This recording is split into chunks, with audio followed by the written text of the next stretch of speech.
Hey folks. Hello. Welcome.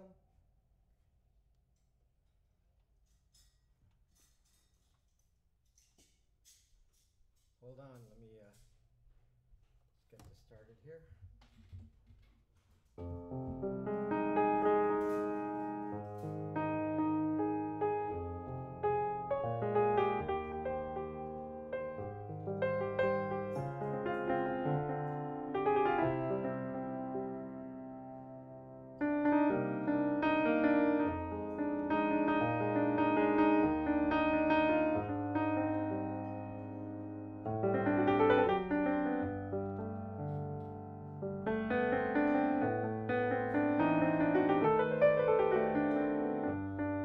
Hello folks.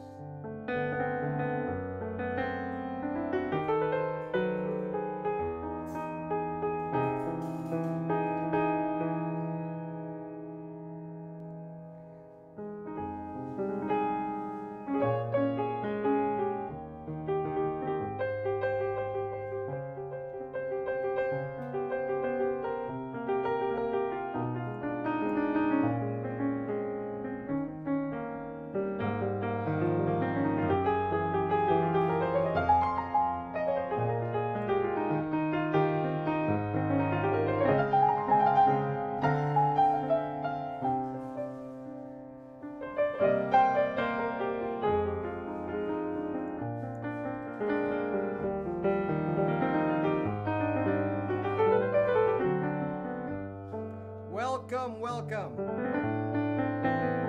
Welcome YouTube, welcome Periscope, and welcome Twitch.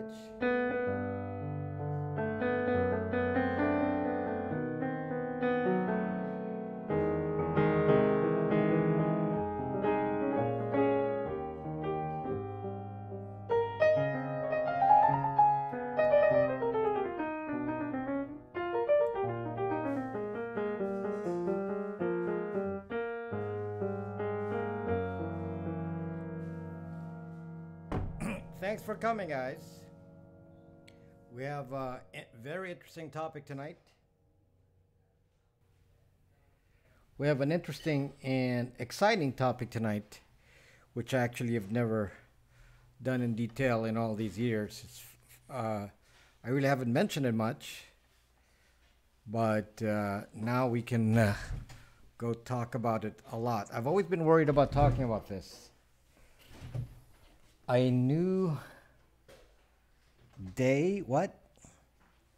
Hold on a second here. Let me bring up the chat from YouTube. That's first stage, jailbreak, second stage. What? What the zuck are you saying, cheap fam? Okay, hold on. Let me just start my YouTube chat here.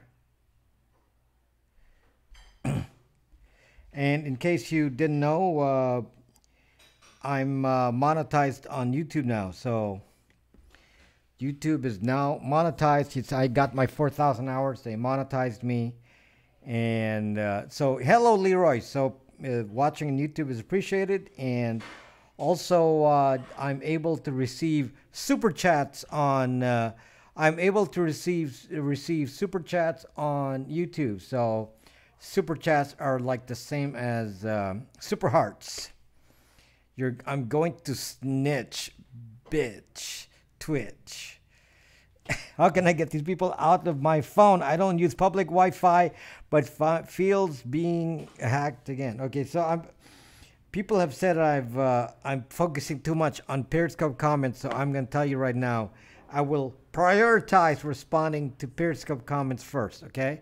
So if like Kelp is here and he wants me to talk to him, he needs to go to YouTube to speak, because it's not gonna be as much attention in comparison. So I want to prioritize on YouTube people. So if you because they feel ignored, so I don't want to ignore people on YouTube. That's actually more important.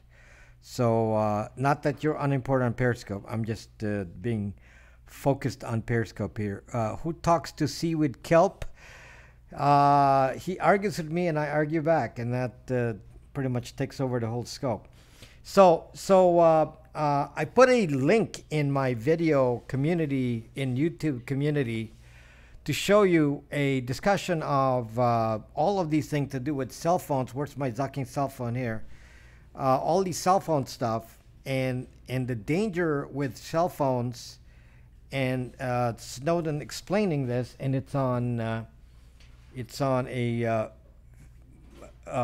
show that was made by Vice on HBO, and it's on YouTube, and you should watch it because I can't do production as well as that, and they explain it very, very well, and they actually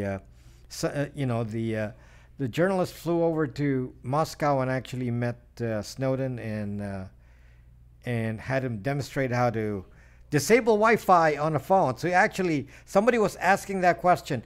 We were talking about what can you disable on a phone. Well, this one is easy. He didn't disable Wi-Fi, sorry. He disabled the microphone and the camera on the phone. Well, I can see where you can disable the camera. It's pretty easy. I mean, I know how to do that. The camera's just a separate attachment up there. So yes, I can open up an iPhone and take off the camera. But if you get rid of the microphone, it's no longer a Zucking phone. I can't imagine. How can you use this as a phone without a microphone? So I guess, Zakia, hello. I can't imagine how you can use it as a phone if you turn off the microphone. But at least it's easy to turn off the camera, but then you can't use Periscope. Very, very easy to use to disconnect the camera. You can do it temporarily even. Jillian, Joe, Jillian, whatever I call you today. Why did Facebook ask me, do I want a DuckDuckGo badge next to my name? I don't know, Tony. You still want to use burner phones, so that must be it. They said, Tony is on a burner phone. So let's put a little label on him. Adult beverages cannot be tracked. Put tape over the camera? Yeah, but electromagnetic waves. They may be able to track that. So anyway, the topic today is about cell phone spying and tracking using equipment that is certainly used by the government in a big way. So is it Michael Cohen was the one? Michael Cohen was spotted and tracked by the FBI using Stingray. That's very easy, Tony. That's quite easy to do. Why don't you watch my? Why don't you watch my video that I posted on YouTube about browsers? Run that test and go click on details, and you'll see something called the user agent, and it tells you what browser you're on. And yes, it can identify any browser, so it can identify DuckDuckGo, whatever the signature of DuckDuckGo happens to be. That's very easy to know. I certainly can know that. That's not a big deal. You're asking simplistic questions. Ask something more complex. Every website can find out what browser you're on. Okay, it's certainly Facebook can do that. That would be the easiest thing they have to do with you, right? Right. Hello, Twistmint MG, Main Steve. Oh, is that Manny Steve? Manny Steve. Sharp Eagle, Mystic Diana. Can't you hack my phone right? No, I'm not the one that's gonna hack you. Entire Meyer, I'm not the one that's gonna hack you. It's the government. I thought you said Bowser, not browser. Nintendo senior moment. Okay, so yes, I made a new video. If you want to know what your browser leaks about you, just go run that video, watch the video, and then go to the link in there and try it out. Try out what it sees about you. Don't change anything about your settings. Go in there and try it out, and go to any of them that you want. You will find that they all behave the same. On mobile, they're all the same. They're all bad. This changed.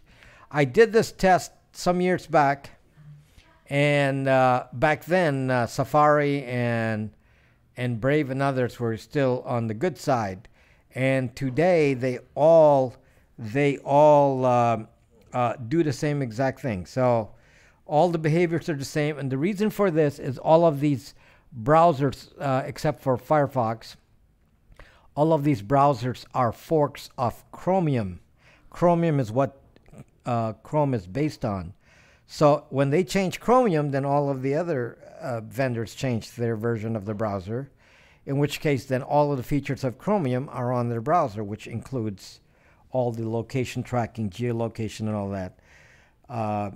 That's all on there, and you can see that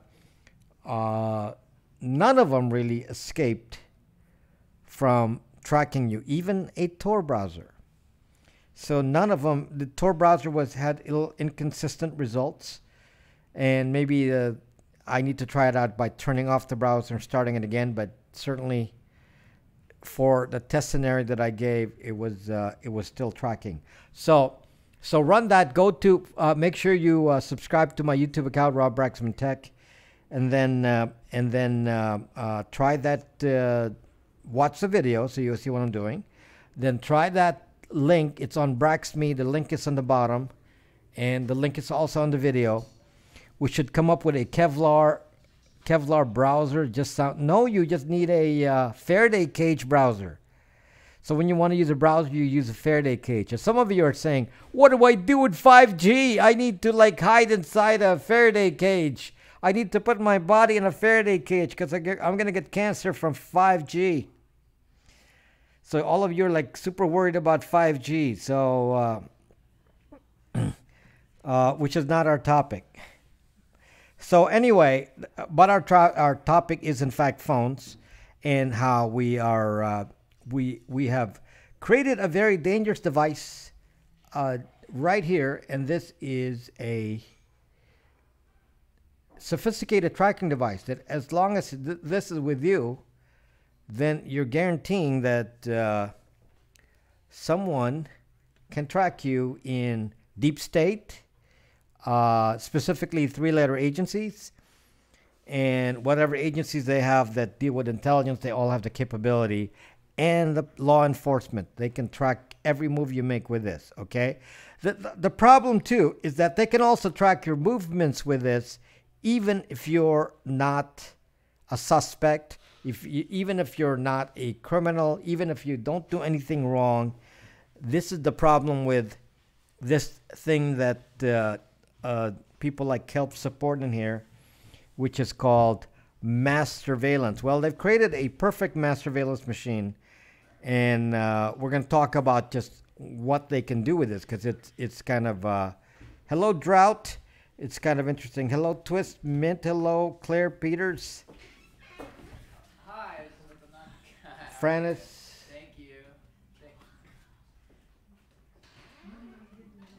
Okay, so background noise.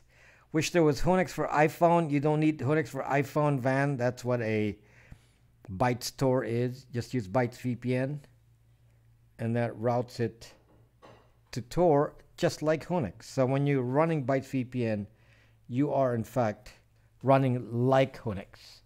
It keeps it simpler. You don't need that, Van. It's all set. Just run that, and you're all set on any device, because Hunix has a lot of compatibility issues.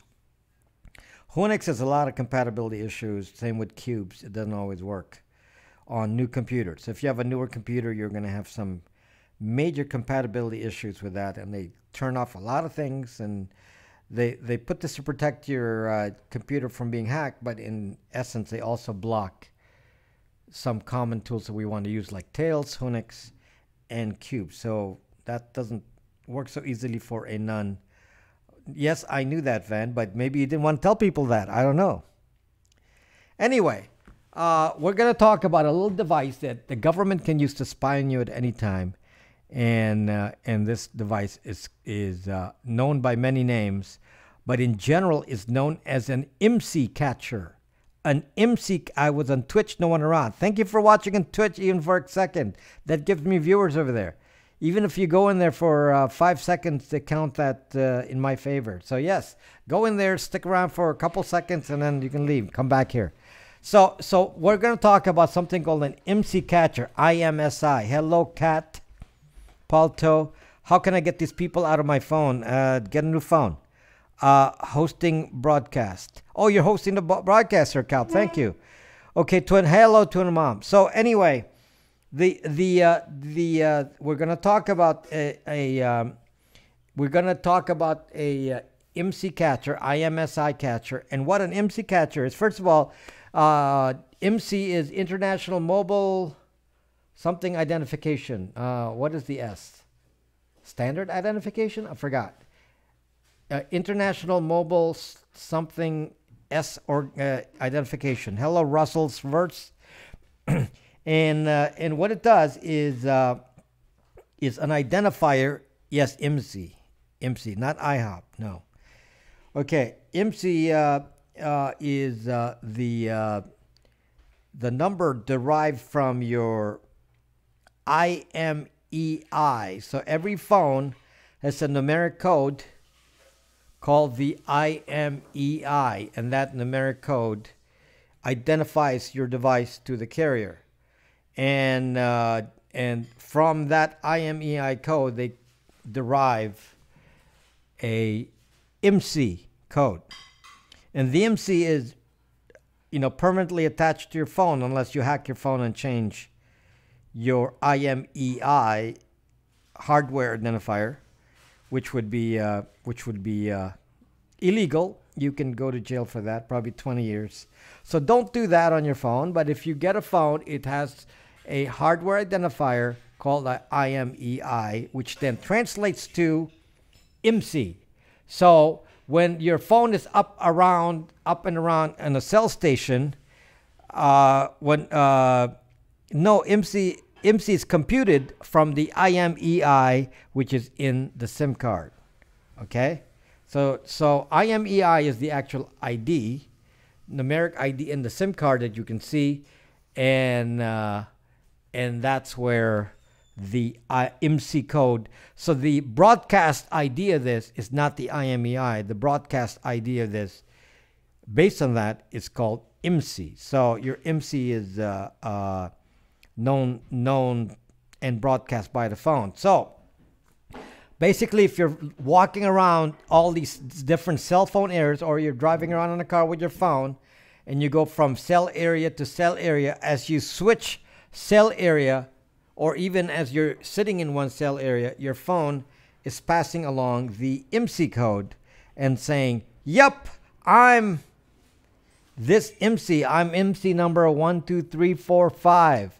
And IMSI 12345 has an account with you. And they said, really? So they go check their database and they say, oh yeah, IMSI 12345, which is attached to IMEI number, whatever, has this SIM card with a ICC ID and the SIM card ID is called ICC ID. So that the combination of the ICC ID and the IMEI gives you busted. See you on YouTube.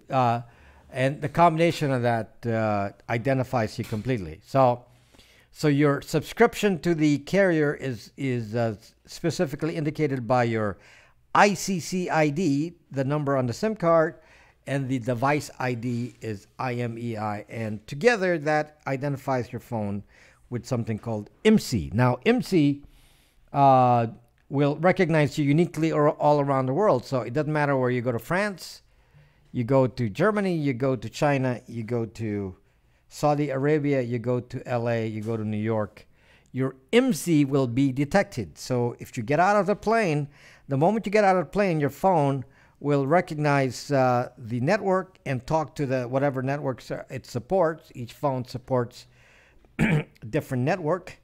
And then it connects to the network, and then the network will say, your IMSI is not a subscriber in this area. Therefore, zuck you, mother zucker. We will turn off your zucking phone. No service here for you. So that's how that works. So when you drive around town, not only does it know what your IMSI is, the cell tower reports. Cell tower number 1 reports seeing IMSI 1, 2, 3, 4, 5 over here. And I go to the next cell tower as I'm driving. It says, oh, we now have IMSI 1, 2, 3, 4, 5 showing up in cell tower number 2. So that's how that works. Now, back in the day, and to this day, you can still have something called 2G. Now I'm going to explain 2G, 3G, LTE. We're not going to talk about 5G necessarily, but 2G, 5G, 2G, 3G, and 4G, and how it relates to Imsi Catchers. And you're the old man I will explain. No, the IMSI is a computed value, I believe, based on your IMEI and your ICC ID. I'm already the old man. So which old man? You're the older man. So the IMSI is how you're known to the network. So your phone is broadcasting the IMSI. Okay, so I believe it's computed from the ICC ID on the SIM card, and the IMEI. The IMEI is attached to the phone, not to the SIM card. So if somebody said IMEI is on the SIM card, that's incorrect. The IMEI is the machine device hardware identifier. The ICC ID is the SIM card identifier. So in combination, if, let's say you go to T-Mobile and say, I want to sign up for 2G and I have a SIM card. Then they say, okay, what's your ICC ID? What's your IMEI, which identifies the phone? And then now they say, oh, you have this hardware and that's your SIM card. Okay, so this is why burner phones are not really useful here, because they know you anyway by the ICC ID, which is a SIM card ID, and the IMEI just identifies the actual physical device. If the device gets stolen, it can be identified in the network all over the world using the IMEI. Okay, so to an outsider looking at the actual the RF traffic, the radio frequency traffic on the network, they're actually seeing transactions occur between base stations called BTS, base transceiver stations, I believe, base transceiver stations, and your cell phone is interacting in those cases using the IMSI as the identifier. So that's the only thing that's really being transmitted on the air is IMSI. So that's why they're called. That's why we're going to talk about Imsi Catchers, because IMSI identifies you. Now, what do they know from your IMSI? So if you're on 2G, so if you have an old phone like my old BlackBerry, if you're on 2G, 2G is actually 2G is not encrypted. Or it's encrypted, but the base station determines if you should be encrypted. So if a base station says, I don't want you to be encrypted, even though your phone is capable of encryption, the phone says, okay, base station, you don't want me to be encrypted, so I won't be encrypted. So on 2G, they don't get encrypted. Also, the encryption is fairly basic and is easily broken. This is on 2G. Now on 3G, it's a little bit different. What they did was make every transaction between the device and the base station a bit more encrypted, and there's a lot more of a process to even acknowledge a signal. Is all done in an encrypted manner. And because of that, 3G is not as easily hackable as far as listening into conversations. 0G most fun. So 3G is more encrypted, and then you go to 4G, and then 4G is has the most sophisticated encryption. Okay, so in theory, then you can't even listen to a phone conversation in 4G, and presumably that would be the same in 5G when that's widely available. Okay, so again, let me repeat: 2G is pretty much unencrypted. 3G is encrypted. 4G is even more encrypted with a more complex algorithm. So, how does a device hack you and check up your phone traffic and do all that with all this encryption on 3G and above? So now we're going to talk about this device that's been used by the police for many, many years. And this device was originally known as Stingray. So Stingray is a device generally called an Imsi Catcher because it can catch the IMSIs from your phone, which is your personal identifier, and really talk to your phone. Okay, and the Imsi Catcher was invented back when 2G was around by a company called the Harris Corporation, which is in Florida. So what they did, this Harris Corporation, is they said, this is after 9/11, they went to the government and said, hey, we're going to give you spy equipment for your phones, and we'll allow you to spy on Jay and everybody else, and we'll make sure that you're able to listen into their conversations. But in order for you to use this very expensive device, it's going to cost you, $150,000. If you're going to use this device, then what we want to do is make sure you sign a bunch of agreements that keep it a secret. You cannot talk about this device. This device is called Stingray, but you are not allowed, as a government body, you're not, by contract, you are not allowed to reveal, nerdy gal, you're not allowed to reveal the intricacies, or that you're even using Stingray. This is why it was so quiet for so many years. Okay, so after 9/11, they started developing this, and so this has been around since 2G. Now, what can this device do in a 2G environment? If somebody has a little van, or in fact, the device is suitcase sized. So the device is suitcase sized. You can put it in a suitcase with a bunch of other equipment on there. And so anything that can fit into a suitcase, a small van could do it.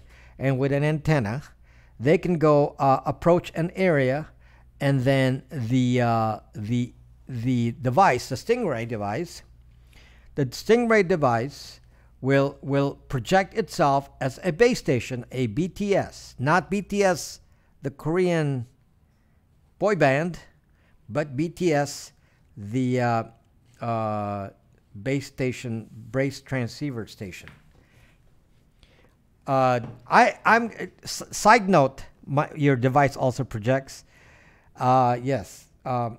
Side note, I've been having an interesting time trying to figure out all these radio waves. So I actually got myself a radio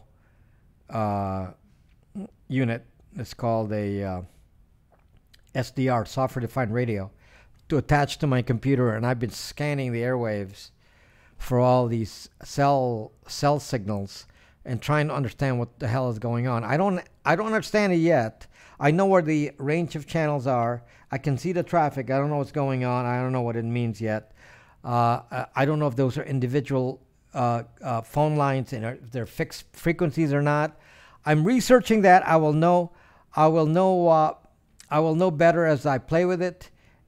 But I have a scanner that scans frequencies, and I can tell. Also, I once paid sure, Jay. You're smart enough to build a Stingray. Yeah, you can build a Stingray. Can you tell any in Arizona or too far away? No, you have to be local to do this. So, but I have a device that can you check me? Sure, Jay. So anyway, why don't you ask me these questions on YouTube so I pay attention? Otherwise, I'm not going to pay attention to you on. Thank you, Donnie. Whip out your dongle. I talked to you from the East Coast. So anyway, so yes, I'm learning about this, the radio frequency stuff, and I'm it's part of my project to go figure this out, so that I can make a video about it. Police scanners are a little bit more complex, Donnie. Police scanners use they're called trunk radio, so they're actually digital, and they're not straight radio. So you have to take the traffic, which is digital, and then you have to convert it to figure out what's being said. So you need some couple of different software things for that. I don't have that software yet, so it requires 2 computers, and I haven't done that yet. But so far, I can listen into air traffic control and airplanes and something called ADSB, which is the air, so I can see what planes statuses are, where they're landing, their altitude, where they're headed, and so on and so forth. And then I can hear them talk on the radio. So I have that. That's running. And I can scan the frequencies for cell towers, and I'm still curious about how it all works, because what I want to do is to see if I can identify a Stingray. So I need to identify Stingray. I haven't gotten to the point because I just got the device. I don't know how to identify Stingray yet. So it would be nice if I can figure this out. I can tell you how often. So anyway, hello, Patricia. Can you hack a phone number? What the fuck are you people asking about? I'm talking about Stingray. So anyway, can you listen for aliens? Where are Bob's and BTS? So yes, BTS. So I can see the BTS. Yes, I can see communications with the BTS, and I know what frequencies they use by carrier, so I can see T-Mobile, all that, because what their frequency allocations are, and I can see that. But what I don't know is I can see the signal strength. What I don't know is if they're Stingrays or not. Not yet. But I found out a way on the phone to see what your phone is connected to in the signal strength on your phone. It's really the data stored on your phone, and I figured out how to do that. Okay? So the what is Stingray used for? So if you are Jay, and they said, well, this Jay is a very suspicious kind of character, because he's not on YouTube, and he's very, very suspicious. So what we're going to do is park our van next to his building in New York City, and then they're going to listen into communications by having a Stingray. The Stingray will be the strongest base station around. That's part of the advantage of a Stingray, because you're closer, then you can have a stronger signal. So when you have a stronger signal, your device will connect to the stronger signal if it's in 2G. Okay? 2G. Now, this gets complicated, so I'm going to explain this. So in 2G, your device will connect to the strongest base station. So this was an easy technology for spying on people on 2G. So if you're on a 2G phone back in the day, then all they have to do is, have a car or van near you, and then they say, "Oop, there you are." And once they have you spotted, they have you with a stronger signal. Your phone will disconnect and connect to the stronger signal, which is the Stingray device. So the police will have the Stingray typically. So now in the past. So the police, you're so distracting, Jay, and it's really distracting me from my story here. It's really delaying my story because of Jay. The police then is able to control your phone in various ways. For one thing, it can actually see your texts. It can actually see your. They can listen into your phone conversation, and they can actually identify your location. In fact, depending on the version of the phone, some phones you can actually query it and will actually report your location by GPS coordinates. It will actually tell the base station, oh, I'm over here at, 118 and minus 32. It will actually, lat long, it will actually, report it to the base station. Okay? So this was a device made supposedly to capture terrorists. So what they were intending to do was say, okay, let's go around, and if we have a target and we know his device or who he is, then we can find out what his. Can you close that door? We can identify his device and then get his location. Now, this is something that is very interesting that I found out. If somebody on a base station like a Stingray can actually trigger what are called silent texts and silent phone calls. So you can actually, if you know the phone number of the person in question, in theory, you ring the phone number of the person, and what happens is the network, let's say you're on T-Mobile, the network will broadcast to all the cell stations around where you were before, and will broadcast and say, I'm looking for, this Imsi number. Is this Imsi around here? And then the Imsi guy says, yes, I'm Imsi 12345. Well, you got a phone call. You're going to pick it up. So, and then it rings on the phone. Okay? But if you call and you hang up, then it's called a silent call.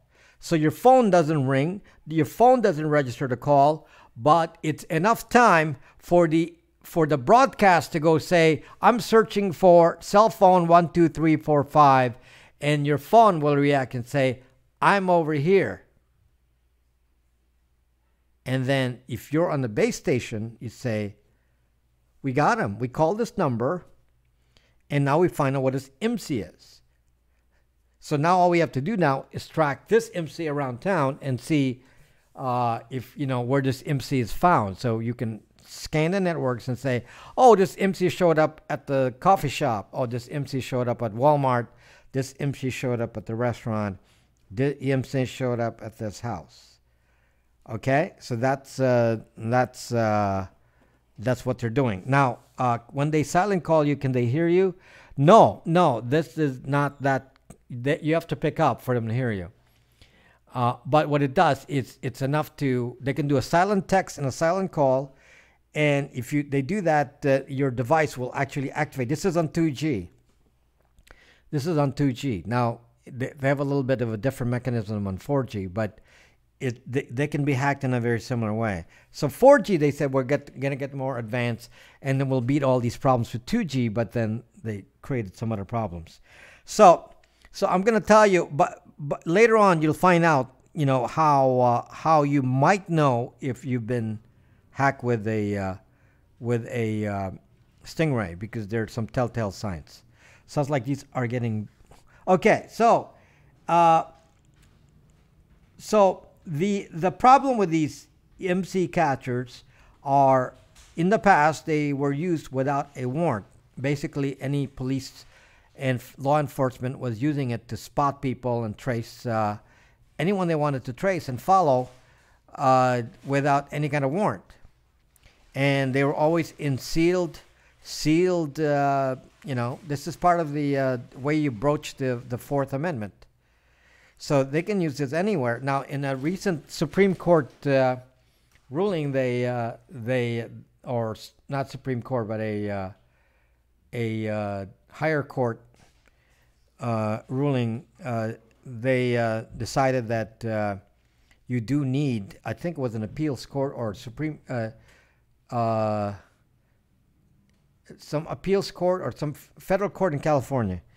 They decided that you do need a warrant. You can't just use this willy-nilly. But before, they didn't need a warrant, so they could use it anytime they wanted to. So if you work for the police, then you can use it. But these devices are expensive. They were selling them for, like I said, $135,000. So it's very expensive. So the capabilities of the device, it can listen into your conversation. It can see your text. It can track your location exactly. It can query some phones, not all phones, but some phones it can query location. And this is the scary part. It can trigger various things on the phone that can actually update software on your phone. And it always worries me when you travel to certain places and you get a carrier update. And I always worry about what the zuck is that carrier update. Now, if you've seen those carrier updates, it says there's an update from your phone carrier and it goes into your phone. And I don't know what those are. And I've always wondered if those were legit.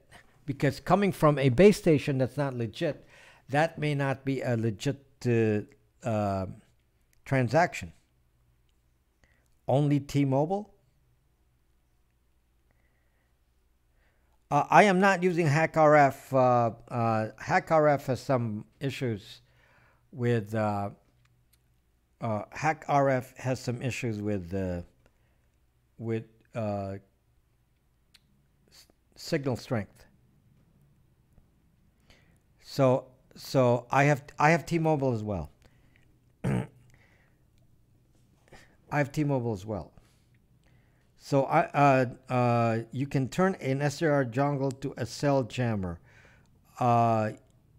Using HackRF, you can jam. You can't do that with a receiving only device. You have to use a one that's capable of sending, and of course that's illegal. So different kind in phishing scam to get you to click on something. No, this is not to click on something. This is all you. Let me tell you some facts. Yes, it works in all operating systems in 2G. Let me just tell you some facts. You actually do not know if you've been scavenged by a Imsi Catcher or Stingray. There's actually no trace. So to your phone, it's just another base station. There's actually no clue that's obvious at the time. There's some obvious ones if you think about it, but there's actually no obvious clue that you've been hacked by Imsi. Now, here's the problem, just in theory, about Imsi Catchers and Stingrays and all this in particular. The problem is that you are assumed to be a criminal. So basically, the government is listening into your conversations if you're on a Stingray, and their argument is, "Oh, we're using this for catching terrorists." Sorry, the reality is the Stingray is hardly ever used to catch terrorists. Stingray is used as a surveillance device that for many years has been used as a surveillance device without a warrant, and they can easily use this to snoop on anyone. And if you happen to be in the area, including being a neighbor of somebody that they're tracking or just being in the same zone, let's say you're in the mall and they're tracking Kelp, who's the bad guy. Kelp is the bad guy and he's walking around in the mall, and because Kelp is the bad guy, then all of you are being scanned. All of you are being scanned. Okay? So that is the problem with these kinds of devices.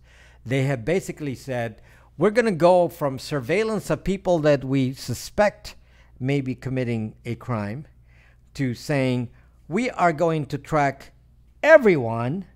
We don't really care if you're committing a crime or not. We're going to track everyone. We can't stop it. Yeah, it's real time. Like now.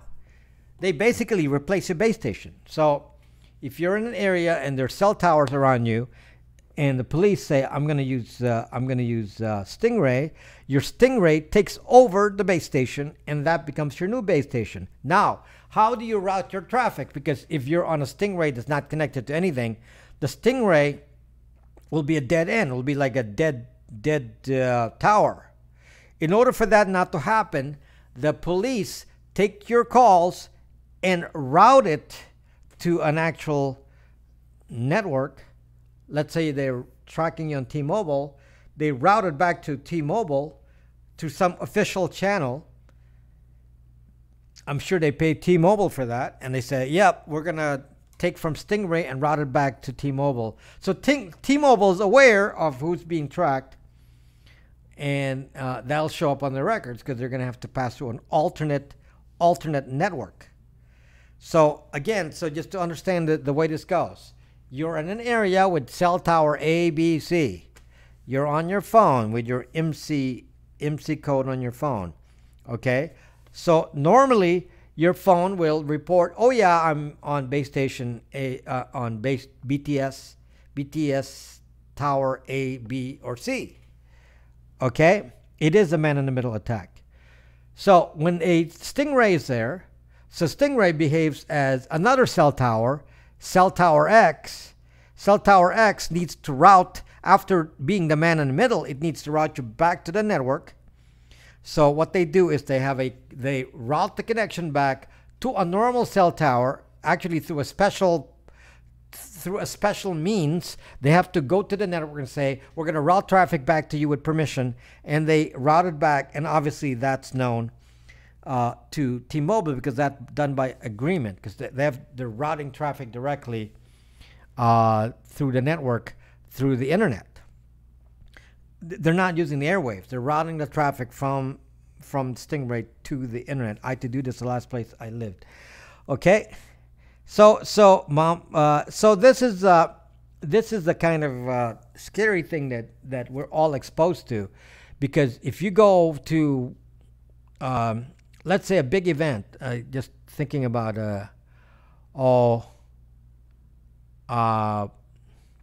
Coachella. So where's Wifucan? Wifucan is in Coachella. Okay, so the Coachella thing is going on, and they can have trucks of towers, or temporary towers over there, and then those can also be Stingrays. So they can Stingray a whole area to find somebody. Okay, now Snowden showed that there's another thing that they were doing, and this is a program of the NSA, and they call it Shenanigans. So the NSA has another program, they call it Shenanigans, and they used it in Africa somewhere, or somewhere in the Middle East, I forget. So what they did is they attached the IMSI detectors, the base station and all that information, underneath an airplane. So they put the airplane up in the sky, so it's kind of like Stingray up in the air, put antennas below the airplane, and they scan over a zone, and they will then identify all the phones there from the IMSIs. So this device will then track and say, oh yeah, we spotted all these, because all they have to do is do a wake up. They send them a silent call, and then they'll all wake up, and then these devices will then respond, hey, I'm MC123, something that's happened to me, but they could see everything through my phone. So they're gonna go wake up all these calls. So if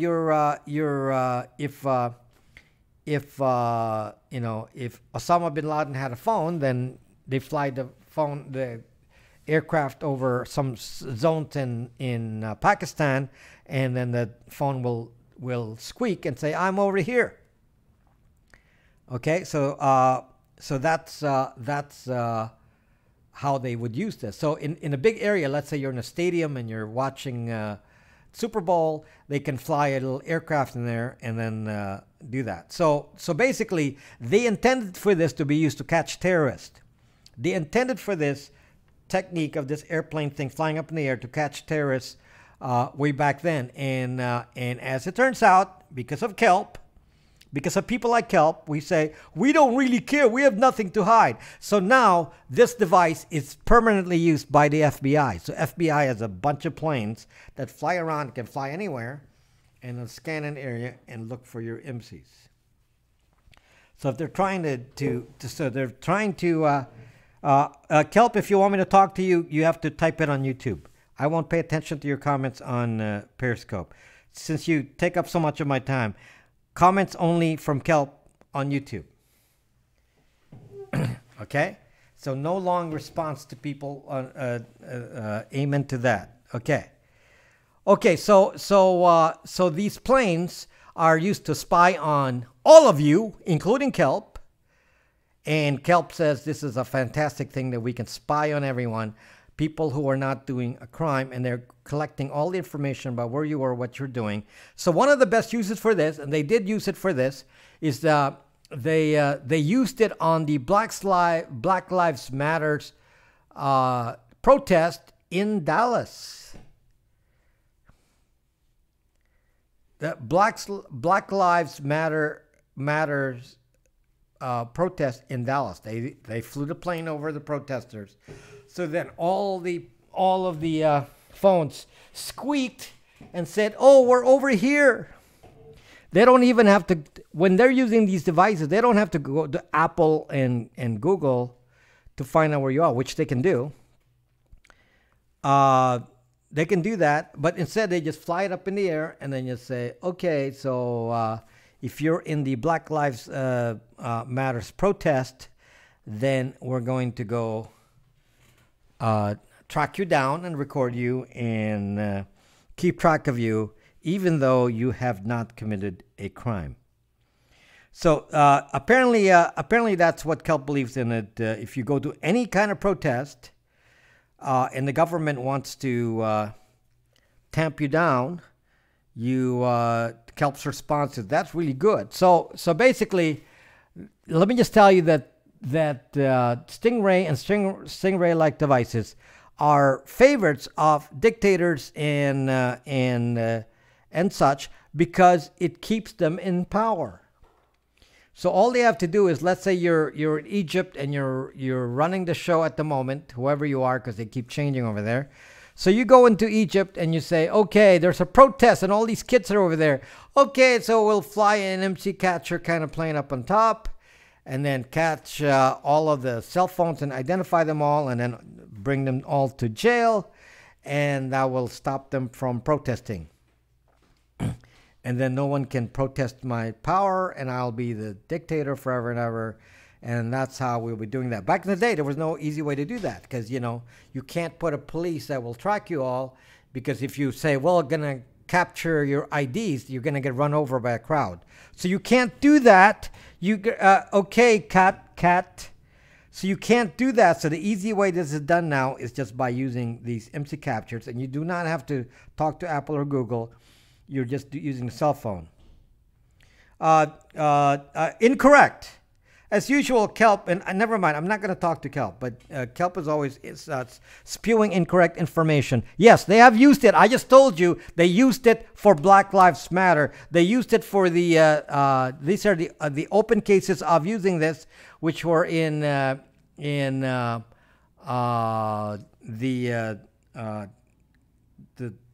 North Dakota or South Dakota pipeline protest during the Obama administration. So those were all known cases where this was used. To be frank with you, it is used so often that in some parts of cities in the world, including LA, Chicago, New York, it is so zucking dense that there are hundreds of Stingrays at any one time, hundreds of Imsi Catchers from every zucking nation in the world, including the US, and they're all tracking all of us. There was a guy, a journalist that did it just in the Washington D.C. area, drove around a car with a Imsi Catcher detector, and he spotted so many. They said just driving around, they spotted 40 anomalies just by driving around in a small area in Washington D.C. They were able to spot at least 40 Stingray type devices. So there are many areas that you will see that this is very, very dense. There's a ton of Stingrays-like devices. Okay, where can someone get a catcher? You can build one. You can build one. So yeah, DEF CON, if you watch some DEF CON videos, they've been building ones. Okay, so they should have arrested. Anyway, so that's the problem with this device. It's some of you may think this is something that's just happening in, you know, very isolated areas. It's not correct anymore. This Imsi Catcher is such wide use, and here's the problem: every country knows how to make an Imsi Catcher. So now governments use the official Stingray or whatever version is from Harris Corp. Some of them were called Triggerfish and all a bunch of fish names.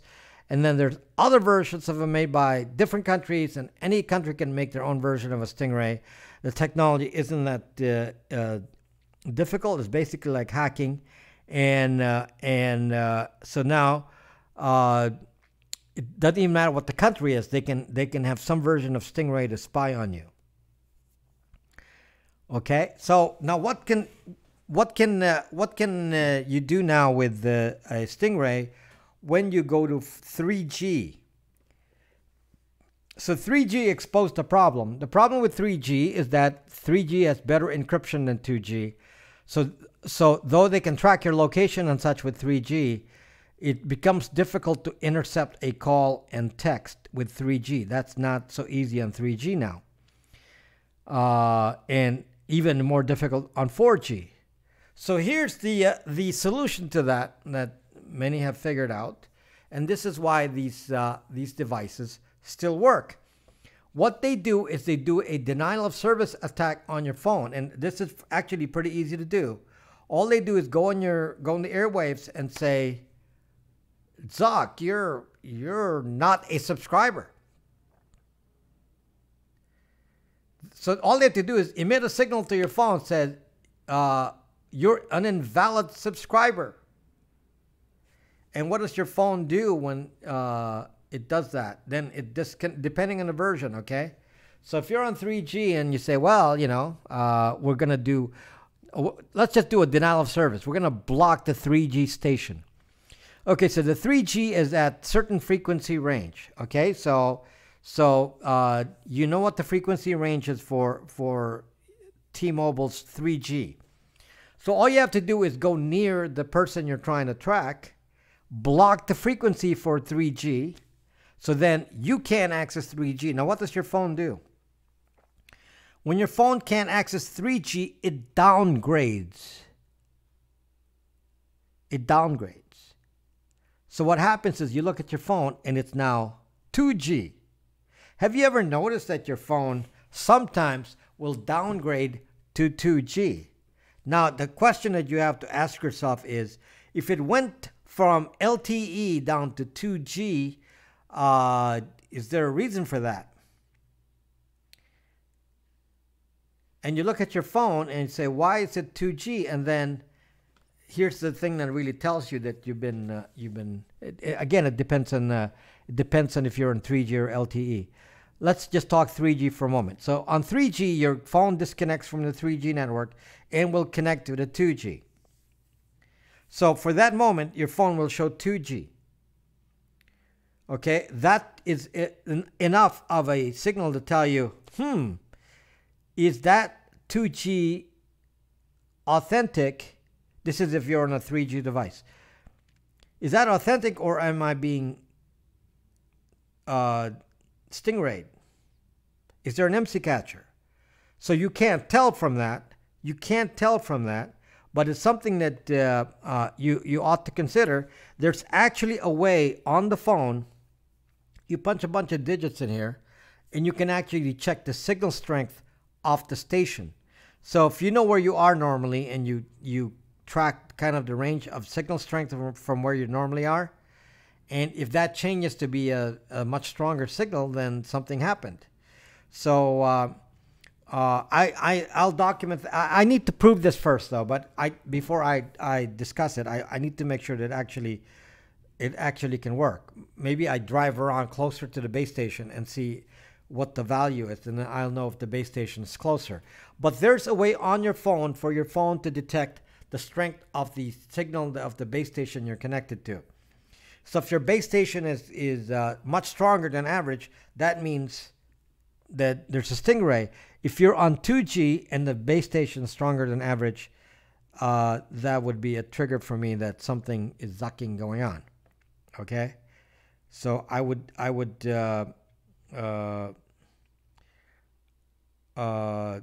yeah, that's the Android one in the on the iPhone or something else, but it has a different screen depending on if you're on iOS 11 and above or below. It's completely different.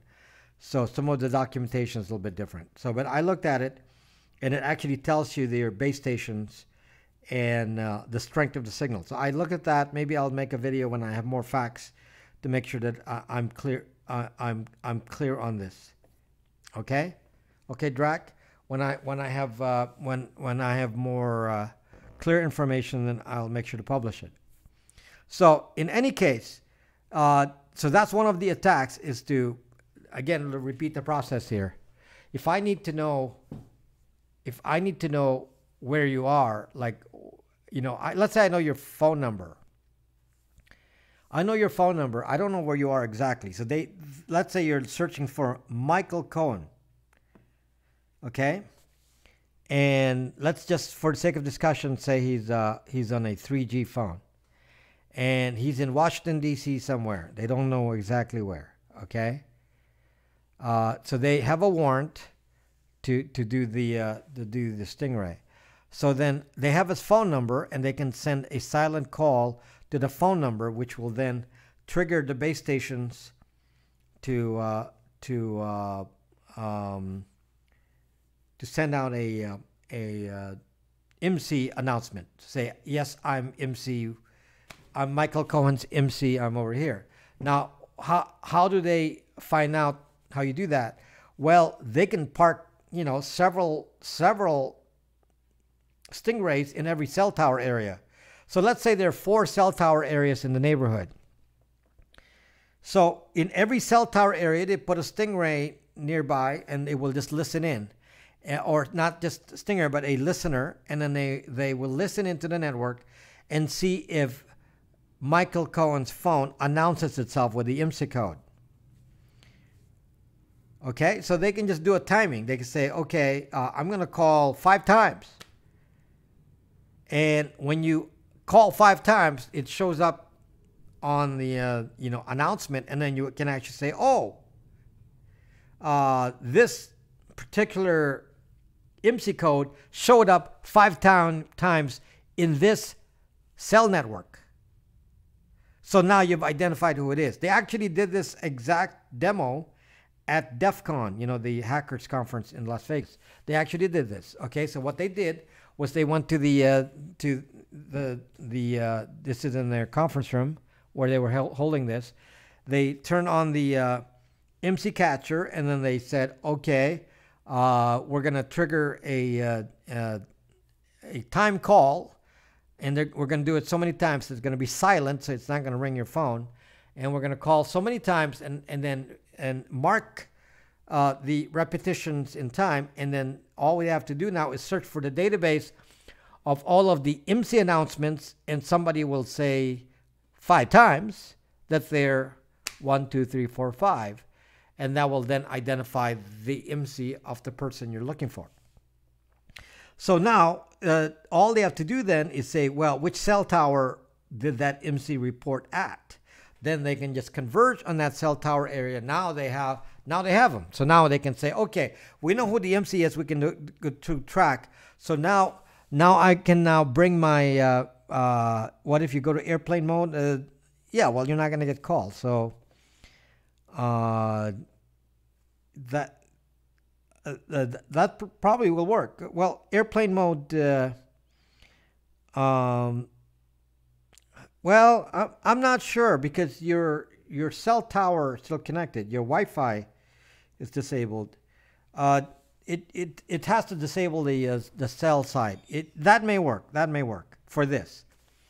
So let's say that they now go to this area where your phone is, and so now they know your IMSI, they know your location, and then they can park their Stingray near you because they know where you are now. You can query the IMSI, by the way, and it will say, I'm over here, depending on the model. Okay, so now, International Mobile something standard identifier, or I don't know what the S is, I forgot. Okay, it's IMSI. IMSI is IMSI. Okay, that's the identifier for your phone. Okay, so once they know that, then they've triggered the what do you call this? The Stingray next to you. Then they can listen to your conversations and watch your texting, and depending on the model, even activate a update on your phone, and whatever sophisticated tricks they can do with that. Now, I told you that the attack on a 3G is to simply cause it to downgrade. So all they have to do is jam the signal. They jam subscriber number, international subscriber number identifier. There you go. That's the S, subscriber. So if you're on 3G, then they just do denial of service on 3G. Then you're going to go to 2G. Then they can spy on you. Okay. So that's how that works. Now, what if you're on 4G? So 4G is supposed to be immune from all this. 4G is supposed to be immune from all this. So what they did is some hacker said, okay, how do we cause your phone to identify itself with an IMSI code? And they found out that there are many, many ways to trick the system, and the system doesn't really know how to react. And it will, in fact, squawk and announce their IMSI code. One of them, strangely enough, is if you send them a message from Facebook, if you send them a message from Facebook Messenger, then your phone will squawk silently your IMSI. So they found this. Apparently this has already been fixed, but it's not fixed for all platforms. So this is what happens. Let's say that Shocking Guy's on 4G, and I want him to reveal what his IMSI is. So the way I would do that is find out Shocking Guy's social media, and I find out he's on Twitter, he's on Facebook, and all this. So then you send him a message from somebody you don't know. This is a message for somebody you don't know, not a follower, not anyone connected in your contact list, and that causes a silent call to your phone, and your phone announces its IMSI. There's so many hacks like this of this type of hack. So the DEF CON researchers found they were just doing trial and error and found many of these where they were reading the documentation and said, oh yeah, you can trick this phone to announce an IMSI because the documentation is so badly, the standards are so badly implemented that most phones and most base stations don't even follow the standards completely, and they still announce their IMSI. For example, the new version in 4G, they don't actually reveal the IMSI anymore. They reveal something called a TIMSI. temporary mobile subscriber identifier, TIMSI. Okay? Well, as it turns out, the TIMSI wasn't encrypted either, and the TIMSI was kind of fixed. So, and nobody was actually changing the TIMSI, even though they were supposed to change the TIMSI. They were using the same TIMSI. So basically, you can find them and associate a specific person with a TIMSI just like the IMSI. So even in 4G, that which uses TIMSI instead of IMSI, you're still zucked. So every way you look at it, you know, they have figured out ways to go track you down with these IMSI codes and TIMSI codes and whatever, and it still goes on to this day. And they have gotten more sophisticated with this and more tricks, and they basically have some hacks, zero-day hacks on the cell phone system, which nobody knows but the Harris Corporation, and they try, and all these researchers that found this out, and they're able to then go track you by your IMSI, even on a 4G, even on a 4G device. 4G devices, if you query a TIMSI, will still say what your location is. Even a 4G device will announce up in the air when they have these flying aircraft with Imsi Catchers, will announce TIMSIs even up in the air. Even these devices using the same techniques done in 3G using just different hardware and different techniques can identify your location exactly again using even 4G. So just because you're in 4G doesn't mean that you're somehow safe. What happens in 4G is based on encryption. As it turns out, because everyone trusts the encryption, nothing else is encrypted. Everything else is going around the base encryption of 4G, and then you can overcome that through metadata. So using tricks like, one of the tricks that you know that if you're on 4G and you know that you've been attacked by a Stingray, this is one of the indicators of an attack on 4G LTE. If you're an LTE, I told you what the attack will look like on a 3G phone. On the 3G phone, your phone's going to go to 2G. So anytime your phone downgrades to 2G, you look around. Any special trucks around you, any special vans, anything that might indicate that you're being Stingrayed. Okay, look around when your phone is being downgraded to 2G. And I need to get more sophisticated, but at the moment, you know, I'm going to look for physical clues to see if somebody's around me doing 2G. Okay, now, if you are on 4G, they can't do that. 4G doesn't downgrade to 3G and 2G in that manner. It doesn't do it like that. Okay, so it doesn't work like that. Basically, if you're in a certain cell area and you're on LTE, then you stay on LTE in that cell area, unless you move cell area.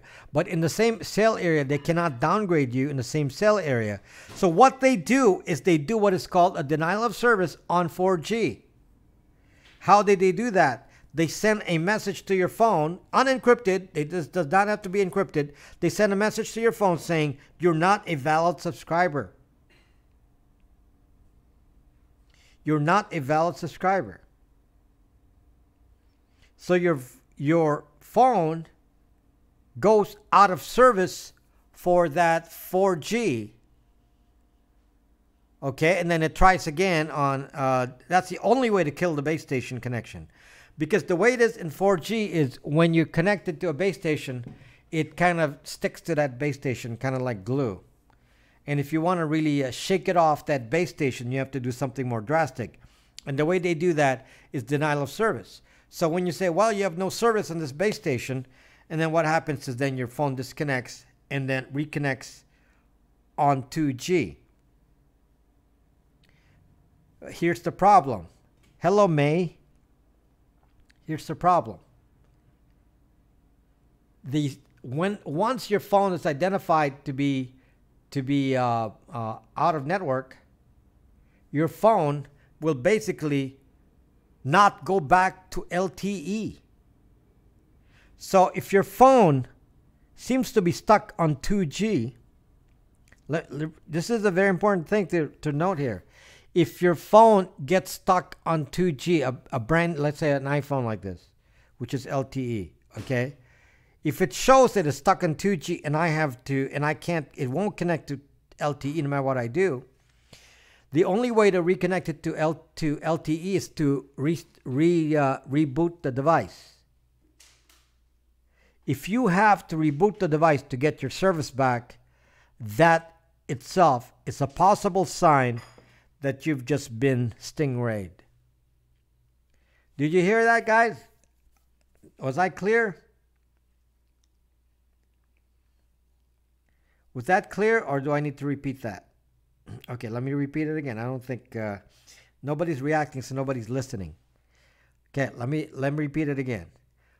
Okay, if you're on an LTE device, you cannot just put a base station near you. I can put the strongest Stingray next to you, and you are not going to shift to the Stingray base station. You're not. That's not the way 4G works. In order for 4G to work, it has to kick you out of LTE. Has to kick you out of LTE.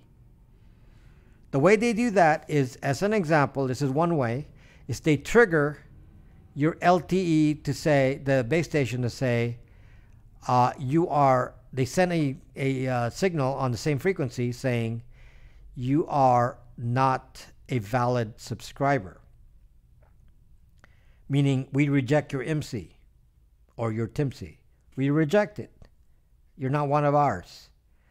That's the only time your phone will say, okay, I'm going to disconnect from that base station. Unfortunately, once it disconnects from the base station on LTE, it doesn't go back searching for LTE again. It stays on 3G, 2G. And you know that when you stay on 3G, you can downgrade the device to 2G, where Stingray can act upon you once again. Okay? Because there's no encryption on 2G. So how do you know that your device has been hacked? Because it won't go to LTE. So that's one of the tricks. Go look at your phone and say, it won't go to LTE. So if any one of you have detected that your phone won't go to LTE, and then you say, let me reboot this, and then it goes to LTE. So why was it stopped at not connecting to LTE? It's because somebody sent you a signal that said you're not valid on this network. Now, that could be because you didn't pay the bill. Okay? Maybe because I didn't pay the bill, so they disconnected my phone service. Okay, assuming that you did, assuming this is iOS, assuming you paid for your phone service, once your phone behaves like that, then you ought to ask yourself if there's anyone stingraying you in the area. So go look around. Okay?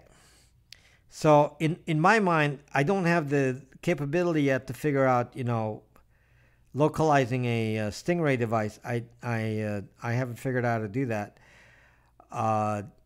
with my current equipment, but at least I can physically look around and seeing if there's some suspicious vehicles, vans, and so on. The device is suitcase size, but they have to have an antenna.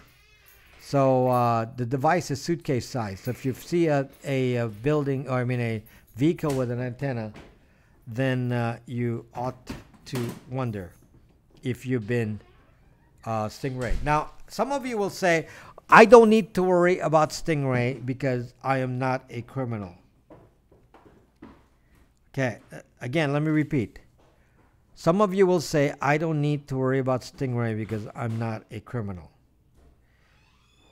That's what Kelp is saying. But I heard most of it, but my internet downgraded to 2G and won't come out of it. Keep breaking up.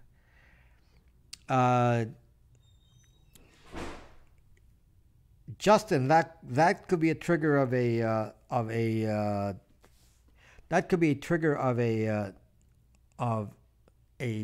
Stingray. So if if your phone downgraded to 2G, that could be a trigger of a Stingray. You can re-verify by rebooting the phone. If your phone goes back to LTE after reboot, then I would start thinking about the fact that you were Stingrayed. Now, again, you don't have to be a criminal to be Stingrayed. This will cause us so much pain later on because of people like Kelp who are like thinking that this is absolutely good behavior for any government to go track you in any kind of mode, including private conversations. All they have to do is be in the area, and you could be one of thousands of people in the area that they're tracking. They're tracking only one person. SS7 is not done on a mobile. SS7 is done on a network. Hey, SS7 is done internally on the network. Actually, I don't know that. A Stingray may be able to intercept SS7. Stingray may be able to intercept SS7, but they can see all your texts anyway, unless you.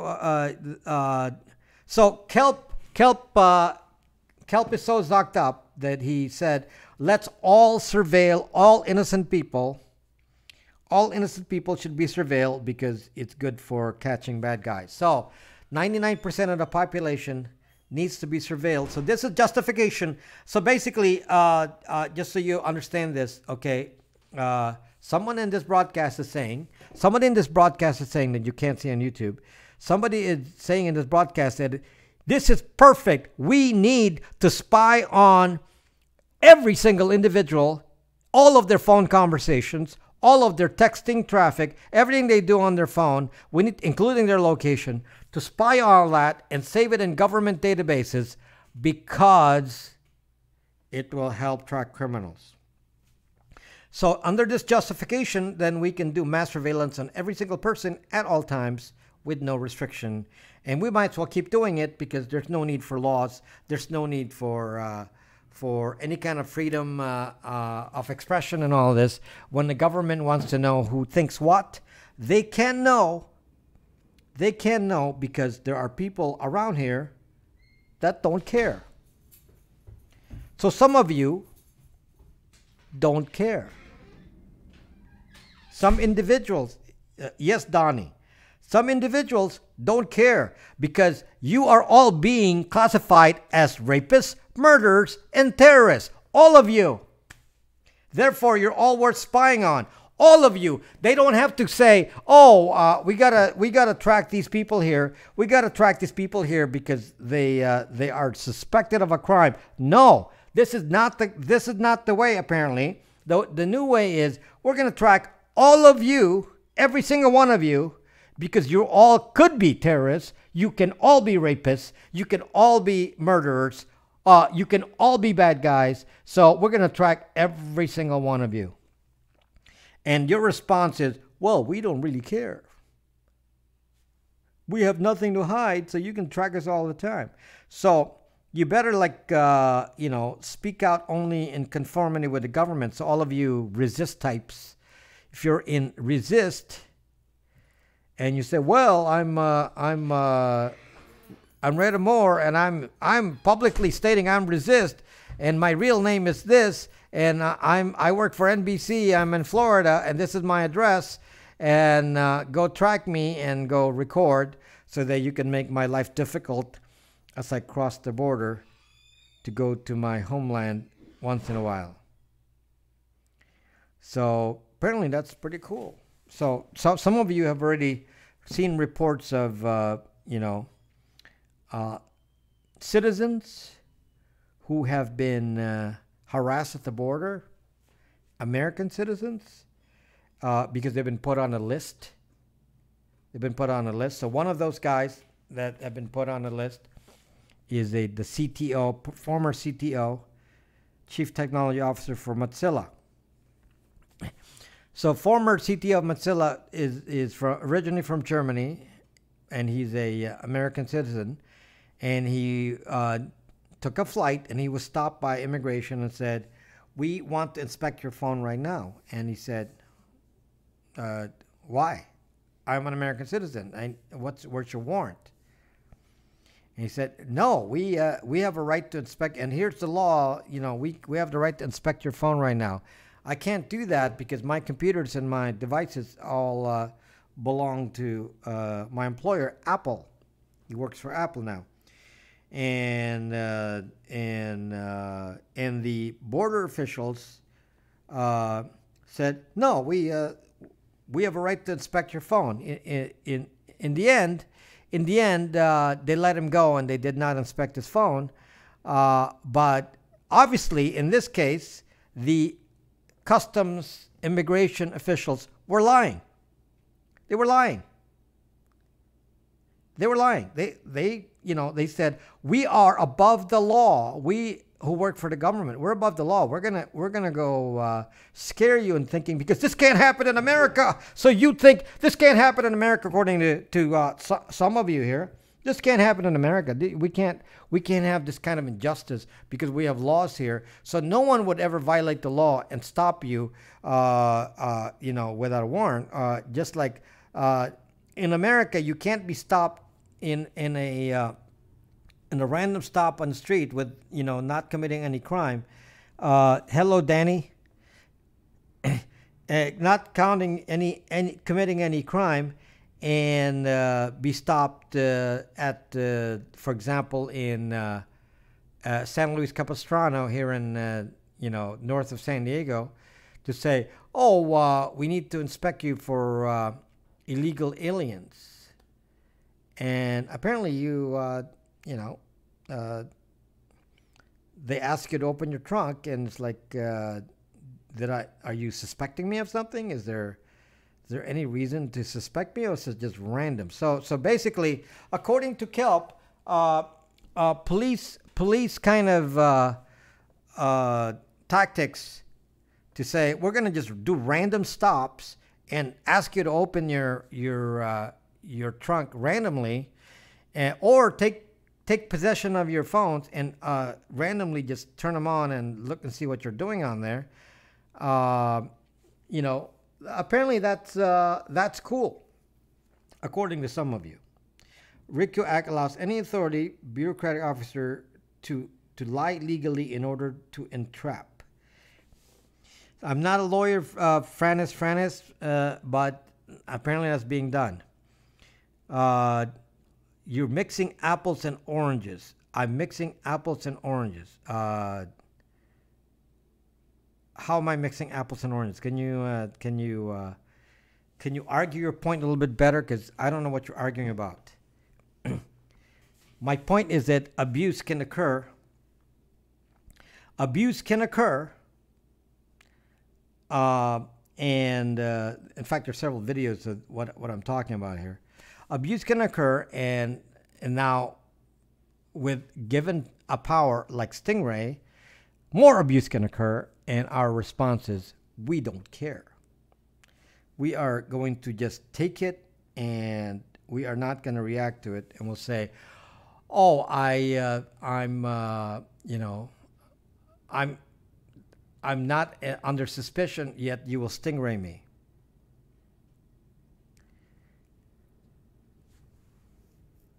Again, the scenario for Stingray is that if you're just in the vicinity. So to give you an example, so Wee-Fu Can is at Coachella, and they're tracking Wee-Fu Can because they don't like him. So Wee-Fu Can is being subjected to a Stingray Imsi Catcher mode.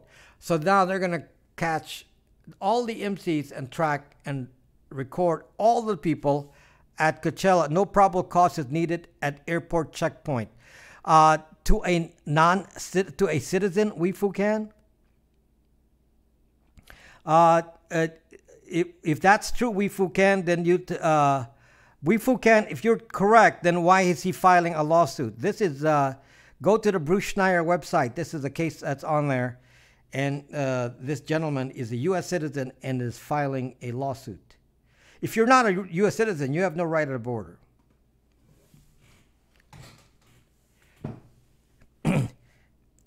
So people like this, what the name is that? It's a Coachella.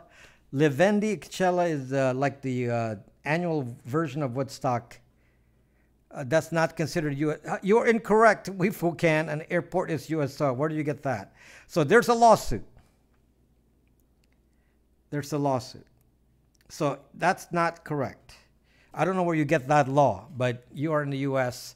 You're being interviewed by an immigration officer of the United States. And under that, they're subject to U.S. law. And according to the lawsuit, the immigration officers lied about the law. Go file that lawsuit then, because you're telling me that I'm not the expert. Go ask the lawyer. I'm just reacting to it. You have the right at the border to request. You better. I don't have to double check it. We can. It's on Bruce Schneier's website right now. Go look at it. It's on Bruce Schneier's website, and it shows the link to the actual guy and the news article and the fact that he's filing a lawsuit with a full description of the case. Hello, Tanner. So I didn't make this up.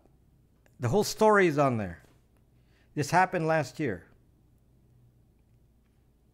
Whole story is there. The reason this became public is because he filed a lawsuit.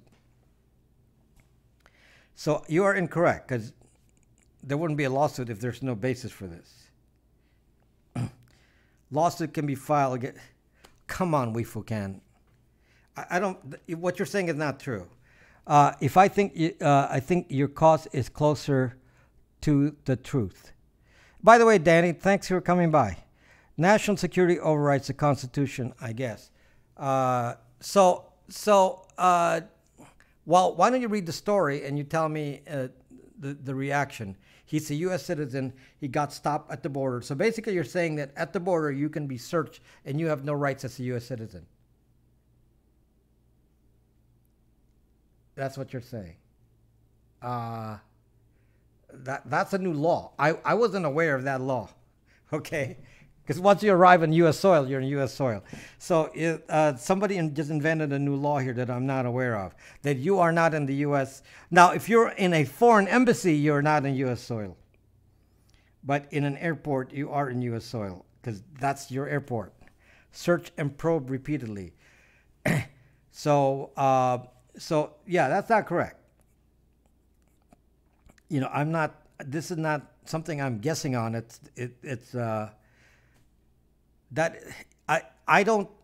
We can. If you are in an embassy, you're not in U.S. soil. An airport is U.S. soil. You're right. Airport and custom air is the country's jurisdiction. Yeah, I don't know where WeFuCan is getting this. If you're in an embassy, you're not in U.S. soil. But if you are in the country, you are in U.S. soil.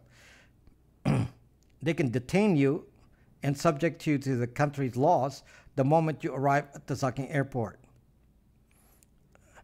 TSA has nothing to do with this. It's immigration authority. My cousin is an ICE agent. No, we can't. I disagree. My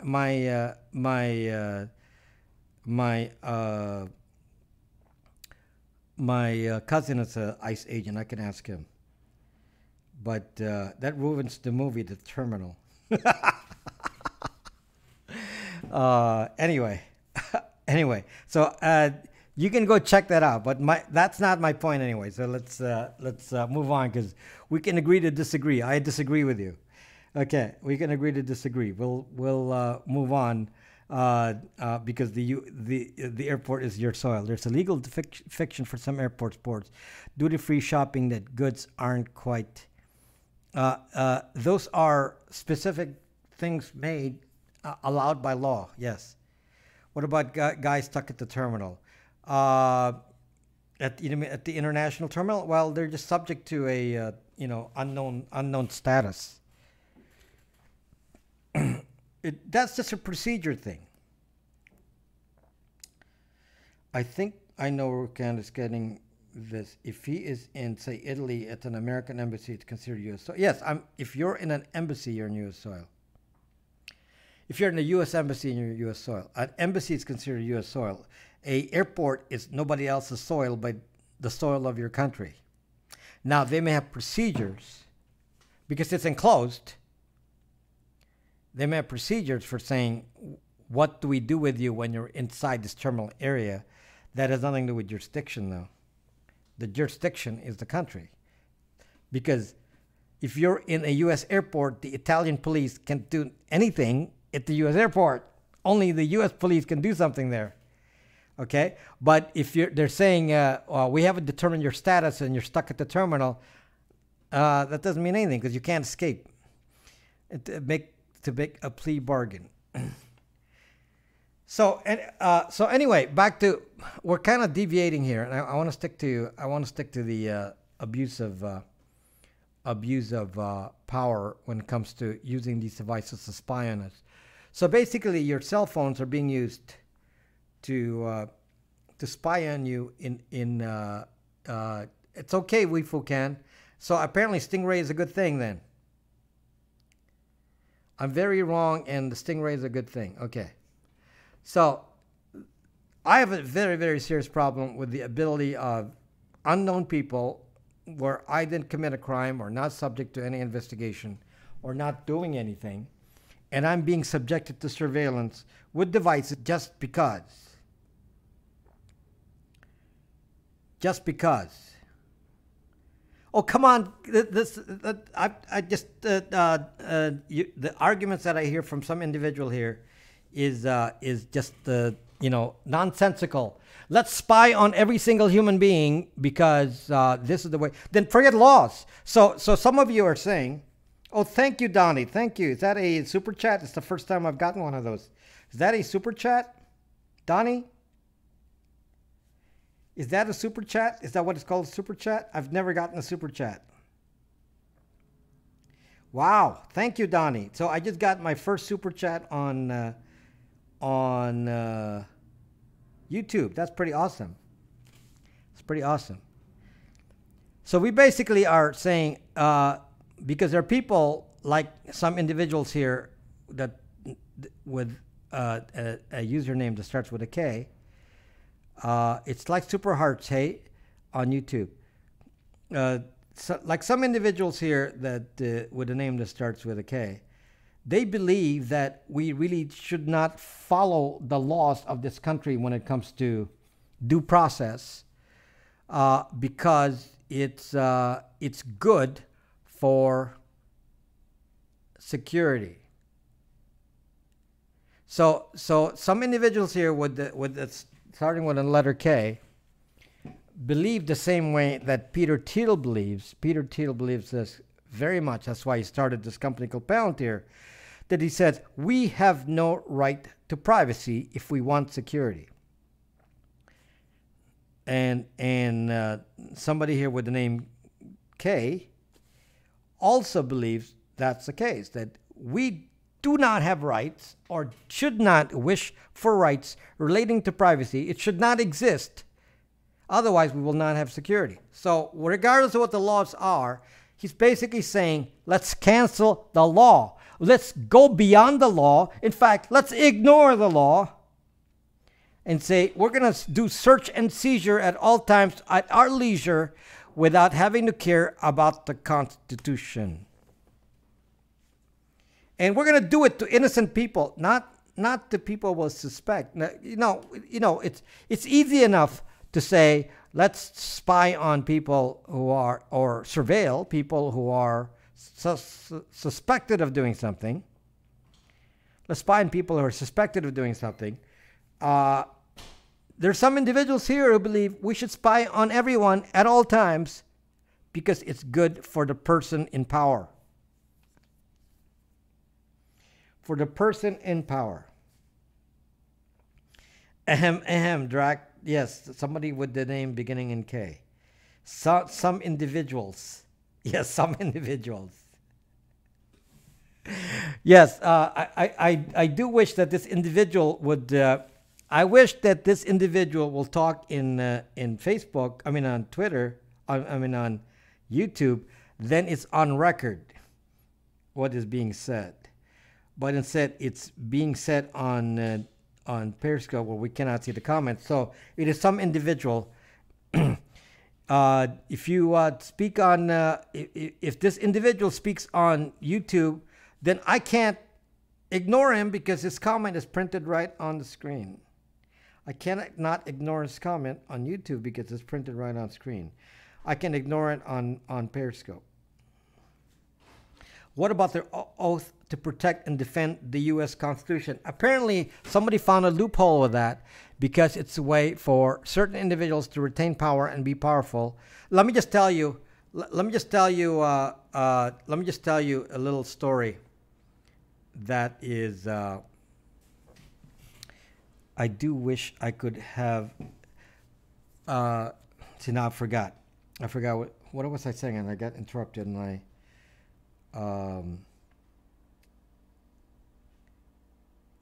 got interrupted, and it's about abuse of power, but I'm trying to to remember what I was going to talk about.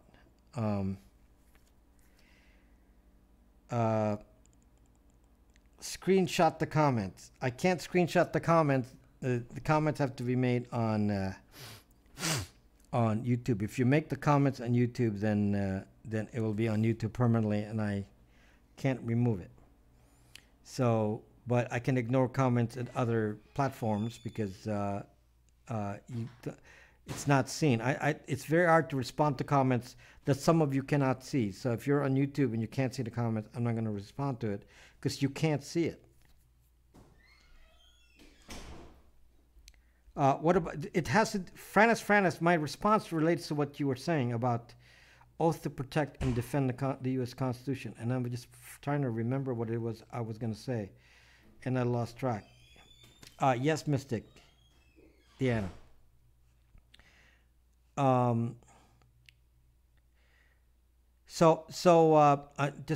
Just trying to remember what it was that I was going to say, and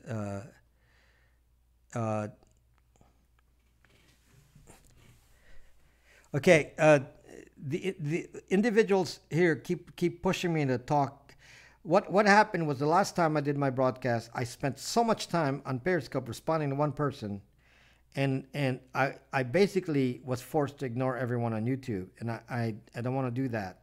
So to make some balance, you know, I want to make sure that all I have to do is not pay attention to one individual on Periscope, and then the focus balances equally between Periscope and YouTube.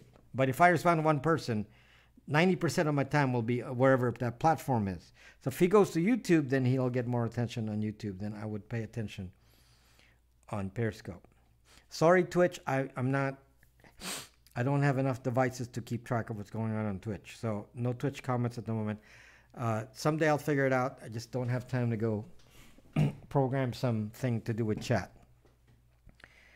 Okay, because I want to make sure that, you know, I'm not ignoring the people on YouTube, which is very important to what I'm trying to do here. By the way, because of my move to YouTube, I'm getting new followers that are organic to YouTube that I'd never had before. People who have never been to Periscope, so it's awesome. Citizen 846 has been protest for pro-life, and number 8593 owns a lot of guns. Are these phone numbers? Are these phone numbers, Shocking Guy? I missed even your troll message, Justin. I was talking and then I scrolled past your troll message, Justin. Okay, I forgot what I'm saying. I forgot what I'm saying, and so I will just continue, and then I'll remember it later on. So my point is that this is just one of the surveillance methods that until recently didn't even require a warrant, and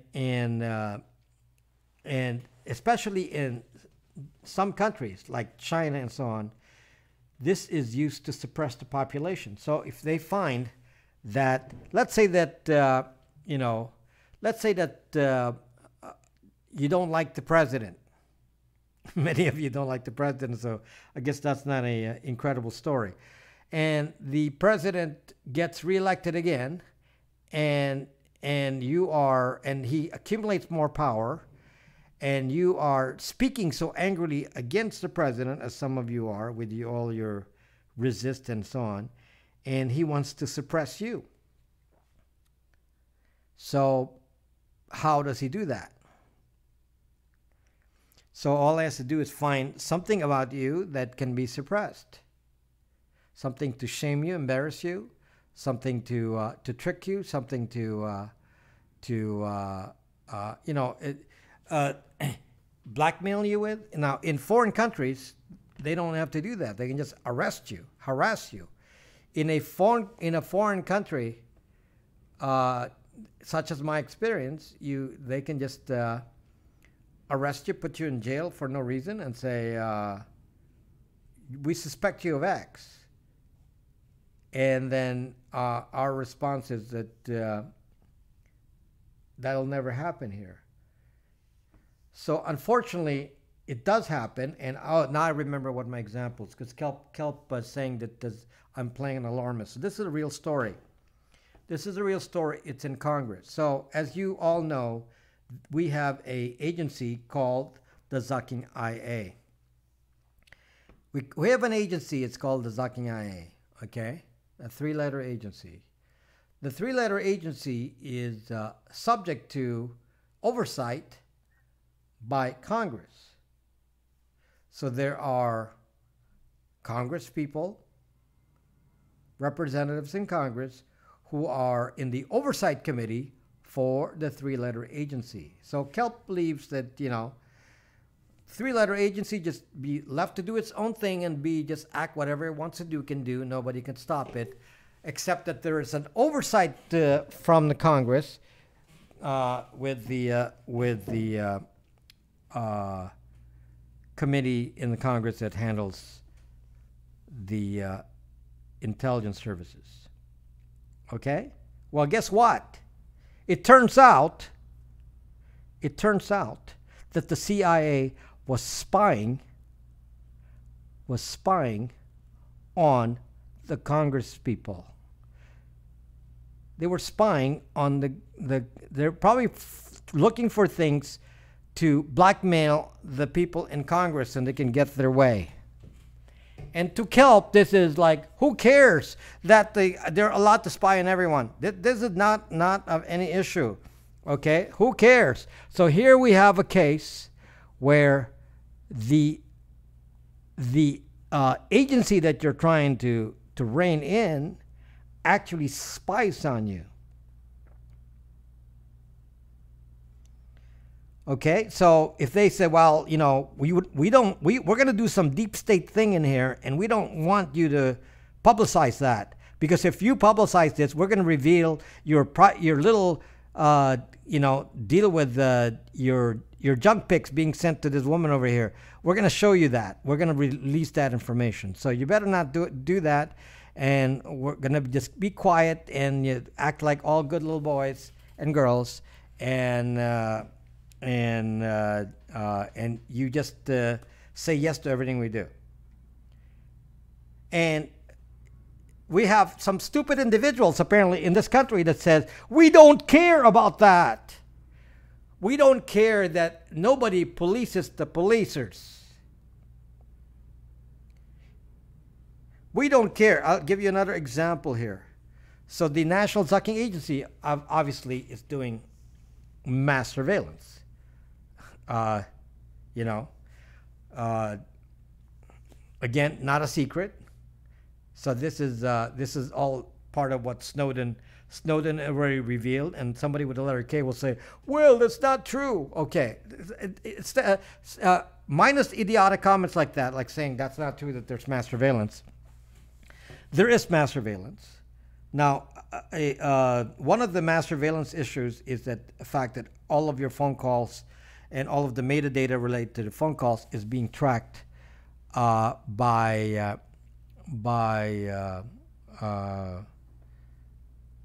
the National Zucking Agency. So that's That's a fact. And Obama actually spoke about that and said, well, we don't really, look at your individual records. And what this is political speak, and this is what I hated about politicians, is when they do this political speak where they're actually saying something and make you think that you trust them, and they're actually lying to you straight up. Okay? So what Obama was trying to imply here, what Obama was trying to imply was that if you that the National Zucking Agency does in fact collect everything. They do mass surveillance. This is not such a big secret. They do mass surveillance. They track every one of you. They track Danny. They track Mystic Deanna. They track Donnie. They track Drac. They track all of us. They track me. Okay? They track even this guy that starts with the letter K. They even track Shocking Guy. Okay? What Obama's saying is that, well, we don't really track you individually. If you're not in the list, then that's the only time we'll look at it. That it's a political speak, because what they're really saying is this: they collect all the data. It's stored in a giant database. Okay, this is Snowden revealed this in the Snowden movie. Okay, what they actually do is they say if they want to access a specific piece of data, like what do you do on Facebook? What do you do on Facebook, Shocking Guy? So if the National Zucking Agency wants to review that, they have to fill out a form that says, oh yeah, we want to review you because you have a connection to a foreign person. They have to connect you to a foreign person. That's the rule. Okay? Now what Snowden revealed here is this is the funny part of the story about nobody policing the police. Okay? So in order to justify the rule, this is not a law, it's a rule that says that in order for the NSA to look at your records, then they have to justify that you're connected to a foreign person. So all they have to do is this. They say, who's the foreign person? So in this case, they identified the foreign person to be some Saudi banker. Okay, and then the Saudi banker knows, let's say, 1,000 people. Then that's the first level of separation. That's that first 1,000 people. And then they'll say, who knows these 1,000 people? Who do they know? That's a second level of separation. By the time you get to the 3 levels of separation, you got like 50 million people in there. At 50 levels of separation, you got half the country. So it's pretty easy to justify looking at anyone and say, well, you're a couple levels of separation away from some foreigner. So since Ron Waxman is a foreigner, any one of you that knows Ron Waxman could theoretically be, oh, that's reason enough to go look at your records because you know somebody who's not an American. And then they go look at your records, and then all they have to do is fill out this form and do all this. Well, this is the fact of the matter. This was in the Snowden movie, that in the example there in the Snowden movie, that Snowden himself was showing that his buddies, his co-employees at the NSA were just checking out, girlfriends and wives and tracking family members and so on using the NSA database. Checking out their activities, the locations, traffic, phone, which is against the law, but who's going to catch them? National security. Who's going to catch them? So basically, if you're an insider at the NSA, you could check out those things. Who's to stop them? So who's to stop somebody from saying, I want to take all of the emails from this individual and put them on a disk and pass it on to WikiLeaks? Who's going to stop them from doing that? Let me repeat that in case some of you missed that.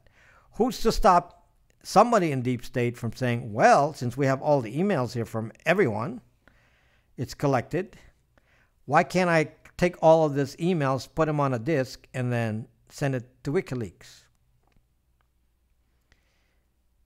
and call it a hack? Why couldn't I do that? Don't type that, Danny. You just typed it in.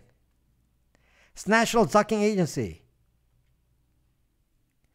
So Kelp said, I don't know who Kelp is, but some guy says, you know, if they've got cause, go for it. What's the cause? So what I'm trying to tell you is, no one can police them since there's no body that can provide oversight. Because even if they if a government body is doing oversight on them, all they're going to do is say, well, we'll find out all the dirt on you, spy on you, people in Congress, and then we'll spy on you, people in Congress. Then you can't speak against us because we got the facts on you. So you better be quiet, or we're going to embarrass you. Okay. So apparently these things don't happen. You know, I just gave you examples of this actually happening, and apparently it doesn't happen. So according to some individuals here, that we actually don't have any, that everyone follows the law, there's no abuse, that Stingray has only been used for good purposes, that it's never been used against innocent people, that they don't take data from people who have nothing to do with anything and store it in some database. Apparently that's not being done, according to some people here.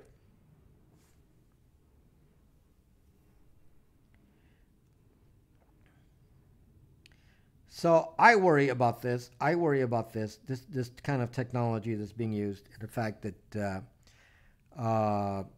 you know, it's ignored, and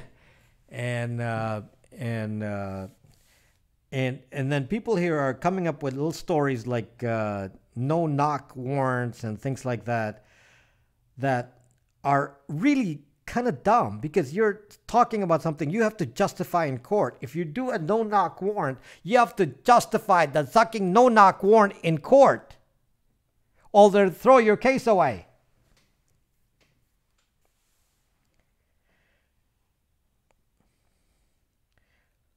But if you don't bring it to court,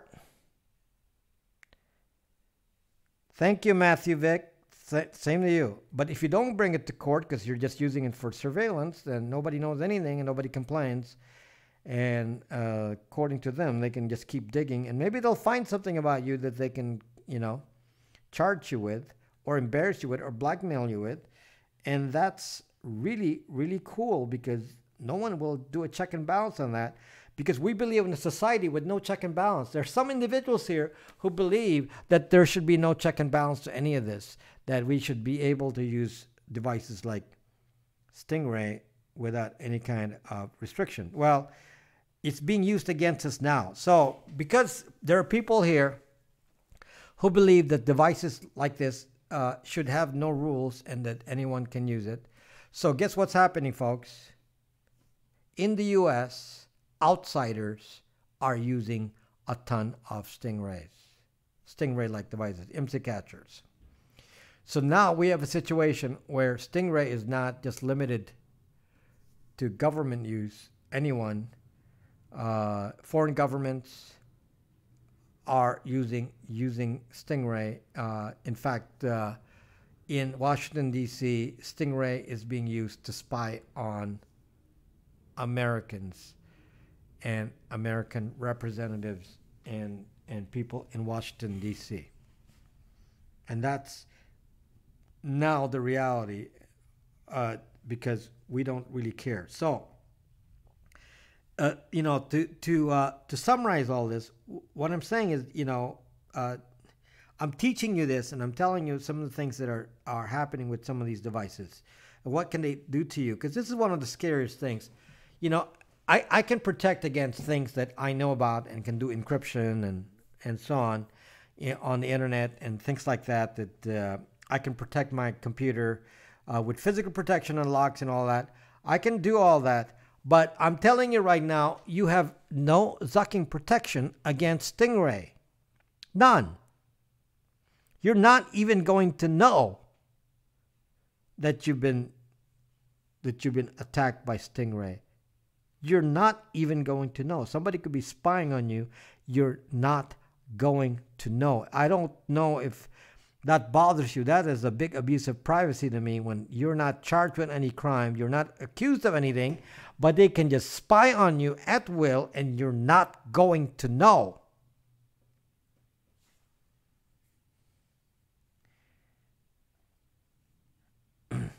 What probable cause? Yes.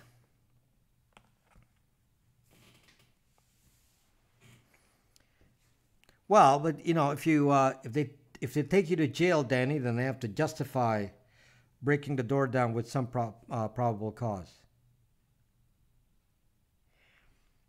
So this is the kind of situation that I'm concerned about. This is what my whole existence is about. This is what they call a welfare check. This is why I have my channel on YouTube. This is why I make these videos. This is why I try to teach you this. Because, you know, both from threats from corporate America, from threats from our own government, from threats from foreign government, from threats from hackers, they're all invading our space. And our reaction is, we don't fucking care. I love my phone. So I'm telling you, these things have risks attached to it. We didn't know that. We didn't know that. There are risks attached to this.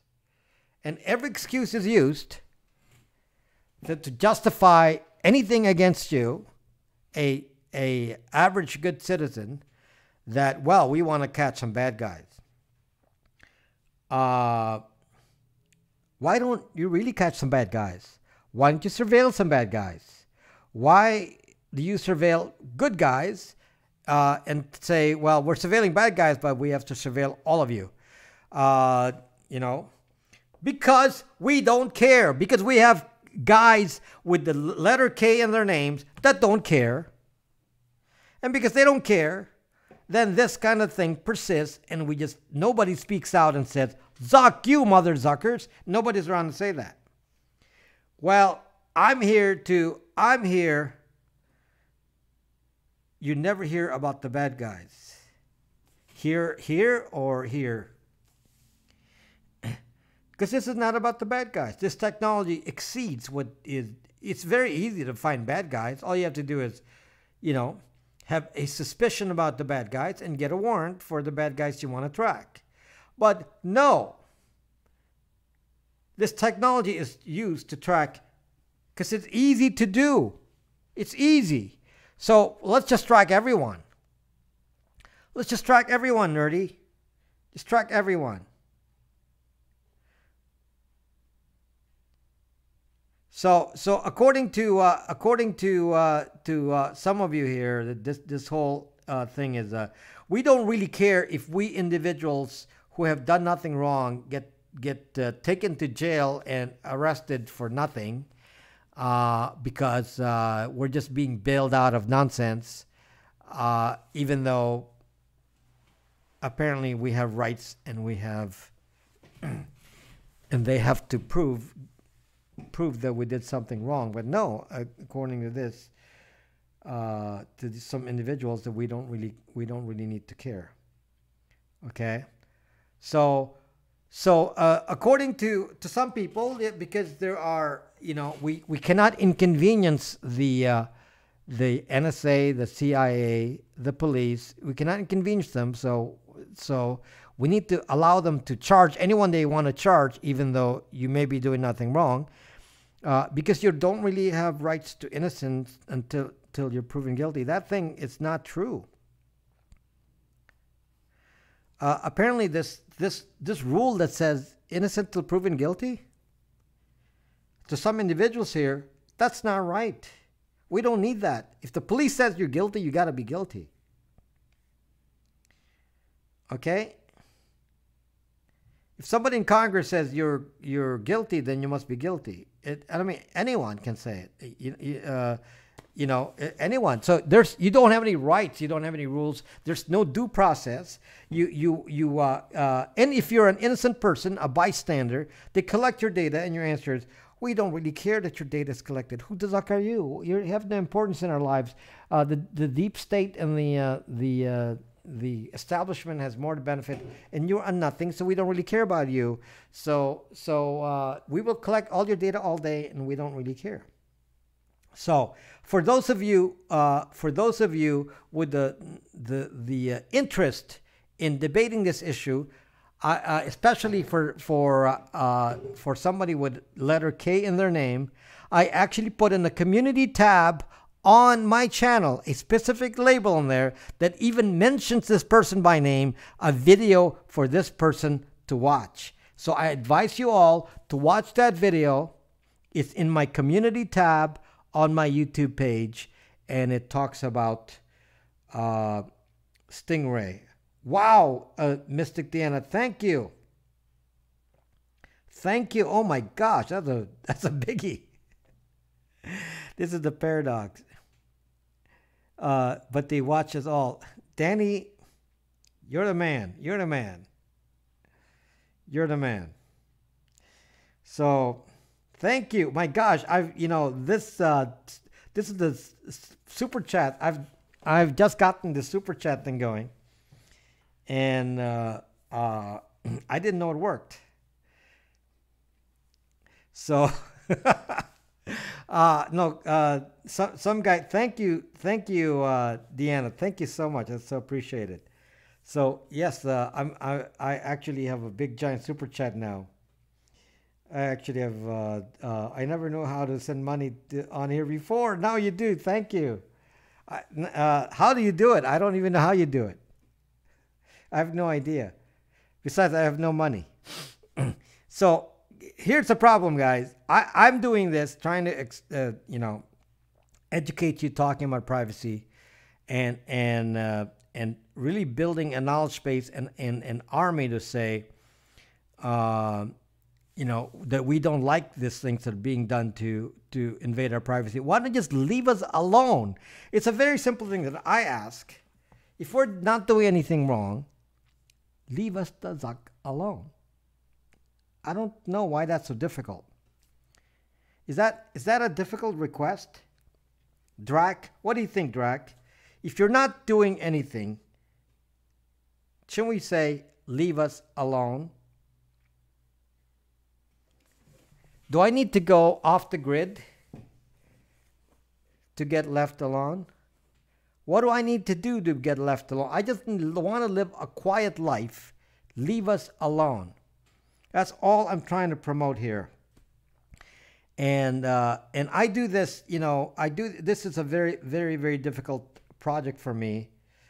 There's to the right of the chat bar to send super chats. How you figured out. So if you want me looking into your family's world, so anyway, I have a very difficult battle, and unfortunately, the mentality of some people here with the letter K in their names is typical. They're sheep. We got so much sheep here in the world that they don't, I alert you to some of the trickery that's being done on devices, on phones, on browsers, and they trick you with statements like, like when Obama went on TV and said, well, the NSA doesn't really track you. And if you parse his words, you can see all the loopholes in there. He wanted to say in a way that is untrue, but he can say, I didn't lie, because he twists the words around, and he never really answered the truth. Yes, the NSA collects your data. So somebody should have asked him a direct question. Does the NSA collect all of our data? It's a simple question. Does the NSA collect everything? Does the NSA collect all of our data? Because he never answered the word collect. And he didn't answer that. He said, well, we don't look. We don't look at the data. So they're collecting it all. We're saying, well, it's stored in there, but we're not going to look. We're going to keep our eyes closed. We're going to keep our eyes closed. Of course, they don't really keep their eyes closed. Just like when they have Stingray on, they don't say, well, we're going to only Stingray person A, even though we can see person B here. We're not going to go track person B, even though they connect to the same base station. Okay, when you have a Stingray, everyone's phones will connect to that base station. So not just the person in question. So if a bunch of individuals connect to your base station and they're not part of the surveillance crew, but you just surveil them because your device can't distinguish. And apparently there's some here that don't care, and we are, we don't really care. Some people, Danny. Not all people, but this is the difficulty of my battle. So anyway, I hope you all support me. This is a tough battle, very, very tough. Let me talk about that video I made just yesterday. I made a video. Yes, I've talked about browsers and browser security in a past video, but I was trying to demonstrate it in a way that can show you exactly what is going on. So what I did was I wrote a fingerprint program. So I wrote a program to fingerprint you, track your Wi-Fi triangulation location, your ISP location, and all the other things that I can find out about you individually, including your autofill data. So what I did was show you that in that website that I have on that video. So please watch that video. And what I'd like you to do with that video, all of you, you too, Drake, Donnie, go to that website and check out your different browsers on your phone or on your computer and see what it says. See what it says. Okay, and leave it at the most exposed so you can go from there, and then lessen the exposure as you test it out. Test it out, try it out, and see. At least I'm not a bad guy, so I'm showing it to you. Test it out on a website that's not intended to do evil. Test it out on a website that I'm just trying to prove this to you. So what is this website that I built?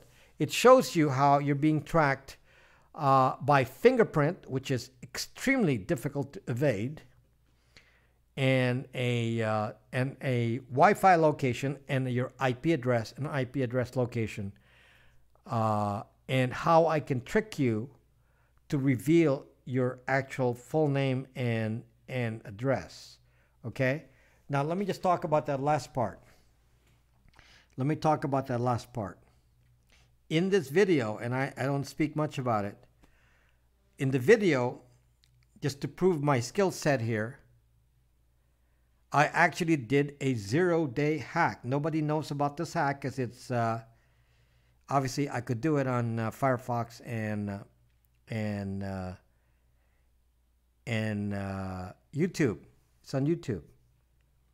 It's called Browser Threats. It's also linked on Twitter. Okay, and there's a link to how to run your own test. But let me just tell you what I did on the video. This is a test. This is a very important one. I did a 0-day attack on autofill. Do you all know what autofill is? Have you heard of autofill? Autofill is something that all browsers recommended you do so that you don't have to keep re-entering data. And Google persists in forcing you to use autofill. So for the purpose of this demo, I want you to turn autofill on. You can delete your autofill data later on, but fill it in with something if you're not using it. If you're already using it, just leave it alone. I want you to go to this website, and I want you to interact with the website and then see if I am able to steal your autofill data. And in fact, in my demo, I stole the autofill data for address invisibly. The person does not know that I took the address. If I can take the address, I can take credit card. Okay, I just stole address information from your browser. It's a 0-day attack. I didn't show you how I did it, but I did it. Okay? The video's on you. Yes, of course it's on YouTube. Where else the video is going to be? Okay? I attacked Chrome and Firefox and showed you that I can take your address info and you are not going to know. This is address you typed in yourself. So I'm going to steal that information without doing a phishing attack, meaning I'm not going to ask you to type it in. You're not going to type in your address anywhere. I'm going to take it and then display it back to you to see if I got it. So in my video, I showed you that I did get it because I turned on autofill and I captured the data. Okay, now let me just tell you what happens here when you combine these little tricks that I just put in there. One of the tricks that I showed in the video is how you do something called browser fingerprinting. So instead of talking about it theoretically, I actually did a fingerprint and I showed you what the fingerprint is. And I have a little hash value in there with the fingerprint. So when you look at the browser, watch that fingerprint value and memorize it or remember the last 3 digits of the fingerprint to see if you see it again. And you will find this. And this is what the video shows. It doesn't matter. You open new tabs, you shut down Chrome, start it again, go to incognito mode. Whatever you do, the fingerprint is exactly the same. Do you understand what that means? That means that every website that you go to has the same fingerprint on you. Therefore, if there's an ad tracker, the ad tracker has a fingerprint on you. The ad tracker can then say, oh, you went to these websites with this fingerprint. So now I'm wondering, well, who are you with this fingerprint? I don't know who you are. I don't know who you are. If you do a on an iPhone and iPad, it probably is actually deleted because there's no file system on a iPhone, iPad. Okay, now let me just tell you what I just did here. If you interact with autofill on my little website, I actually steal your address information and match it to your fingerprint. Now, this is not obvious on that demo, but let me just repeat this. Your fingerprint will be associated with your name and address. This is the kind of indexing I've been talking about, where data is combined and indexed together, and now the advertising tracker knows who you are exactly. So how do you get this kind of stuff? Well, I'm just demonstrating it in my case, you know, showing a website. But what if I were Facebook? I can steal your information from you in a way that Facebook can steal it from you and then start selling that data because I just match your fingerprint to your activities on the internet. It's a really pretty scary thing if you start to understand what that video is really trying to tell you. Okay? It's not that obvious. You're going to look at it and say, browser, yeah, you know, no big deal. No. Run the test yourself. Don't ask me to run the test because you don't actually see the effect. Run the test yourself. Go to the video. There's a link to it. Run the test yourself. Or if you go to the Braxme website, the test is at the bottom of the website. It's called Browser Threat Test. They especially track anyone who watches me. It's the fingerprint for the device you use. So, just understand that if I can retain the same fingerprint value on your device, that means whatever you're doing on that device is tracked as one. So I want to, you see, do whatever you want. Go to some websites and come back, and then go back to shut it down. Use, come back tomorrow. See if the fingerprint is always the same. If the fingerprint doesn't change, it shows you how you're being zucked. Because it's not connected to an IP address. It's not as simple as saying, you know, all we need to do is do one thing, have a VPN, and you're done. No, you got to follow many things that I'm talking about. Detergent company knows your web history and recommends a stain remover accordingly. Well, I wish it were so benign. Good to see you, Tanner, by the way. That's you awake already? Early morning. Early morning, Tanner. What time is it there, Tanner? Are you like, let's see, are you 10 hours, 12 or 11 hours? What time is it over there? It's like 8 o'clock or something? Or is it 8 or 9? I forget what time zone you're on. Change fingerprint by using... So 10 hours. 10 hours. So sometime in the morning, not too early.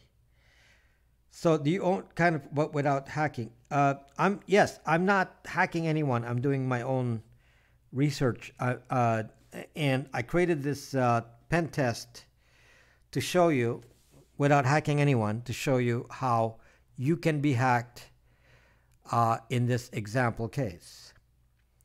Okay? I haven't been back on Facebook. That's good, Danny. That's good. And glad to see you back here. Glad to see you back here. So anyway, these are the kinds of things I'm doing, and unfortunately, I couldn't just do the video. What I had to do, guys, was I had to make the program to do the tracking, and it took me a day to write the program to do it right, with making it look nice with all the tracking the locations and all that, and doing the fingerprinting, and then coming up with that hack.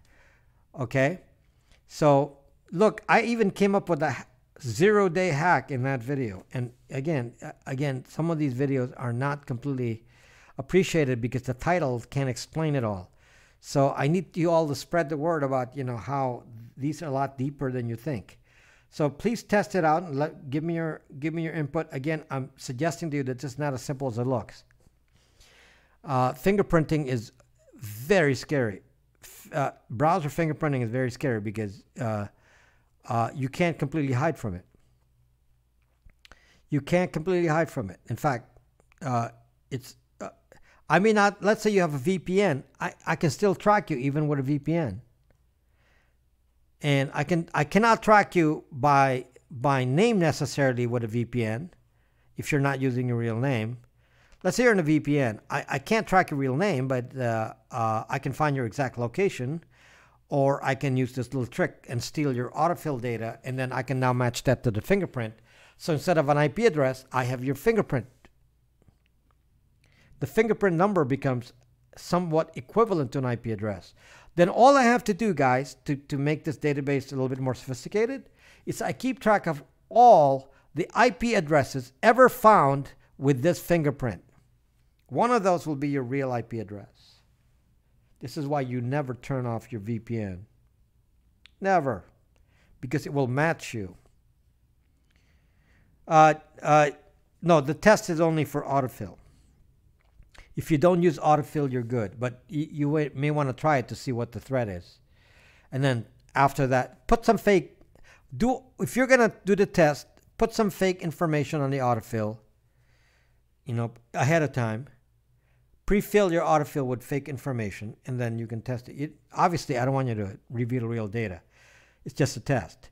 But the thing about the autofill is you don't actually know that you're filling the autofill. If you've did it before, hey, JS Pop, if you've done it before, done autofill, and you weren't aware of it, I'll show you that your data can get stolen. So that's why I want to show you that. So I do these kinds of things that, it's really it's a lot of YouTube has guidelines. You must abide by them. Yeah. What's the why aren't you on YouTube, Danny? Go watch me on YouTube. I never used autofill. I actually looked at my autofill, and what happened was I think I reinstalled something on my computer, and for whatever reason the autofill got turned on, and I saw the autofill had data on it, and the data was actually correct, and it just bugged me to no end because this is the same with location. Sometimes this is the true of some you love autofill. So JS Pop, go do that test that's on that video. Wisconsin, where in Wisconsin? I check mine after every update. Yeah, but you see, I'm on many browsers. Just to show you how complex my case is, I'm on many browsers. Many. I'm on many users on my computer. So my computer has the admin user, and many other non-admin users. So I got to keep track of all of that. So it's a little bit complicated. So and it's a way to have security is you never have admin users. So sometimes you delete cookies and it resets. So where are you, Subaru Gal? Where are you, Subaru Gal? I used to live in Wisconsin. A very, very boring part of Wisconsin. Where are you, Subaru Gal? Used to live in Wisconsin. I'm from, you're from, JS Pop is from Madison. JS Pop's from Madison. Cool. Yep, I got a badger over here. So I have there's a badger in this household. I'm a stay-at-home mom with 4 kids and my wife love to sell cars. And Subaru Gal, you're in Wisconsin? So I used to live in Stevens Point, Wisconsin. Kind of like the most boring part of Wisconsin you can be in. Stevens Point, Wisconsin. I was looking at it. I was looking at it on Google Earth today. I was like, Zuck, I used to live here. Like, there's nothing there. So you love Stevens Point? Zuck. Oh my gosh. My great place to raise kids. Lots of bars. You live in Jericho. What was boring about it? Well, what do you do in Stevens Point, Wisconsin? For entertainment, you go to the bars. That's what you do for entertainment, and it's very, very cold, and so if you live in Wisconsin, I used to sail in what's the name of that lake? It's in Knowlton. Lake, it's a lake that's part of the Wisconsin River. It's in Knowlton. Sounds like my Midwest hometown. Packed up that sail at Lake Michigan? No, I don't know. I was not near Lake Michigan. Lake Michigan was 2 hours away. So, yeah, next to me was Lake, forget the name. Still 30 degrees in Melbourne. Really? 30 degrees centigrade. Yes, centigrade. So,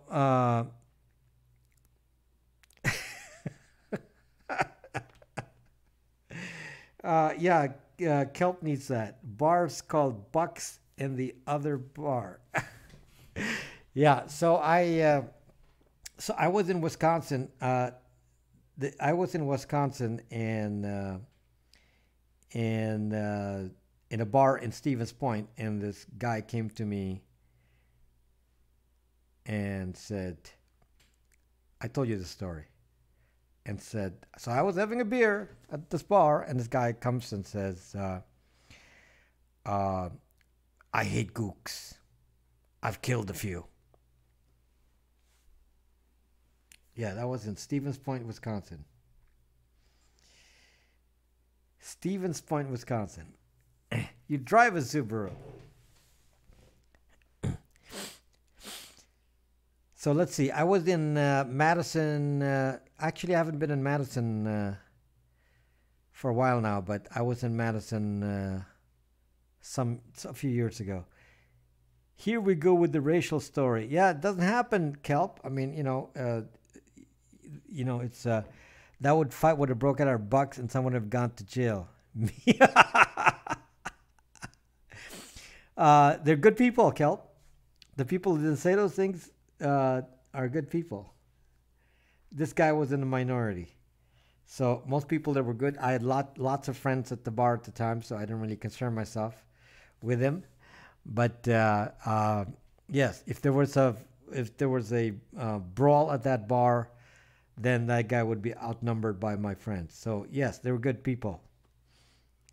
So why would it be something you tell? Because it's my life experience, Scalp. Have you ever had that experience, Scalp? Have you ever had that experience, Scalp? I mean, to you, if you don't have the experience, you say, well, you belittle other people's experiences, and you don't think that they count. So I tell you about, living under a dictatorship, and you say, well, that we don't need to care about that. So Subaru Gal will buy your Subaru car in Green Bay. Can't see, but they're sounding the same.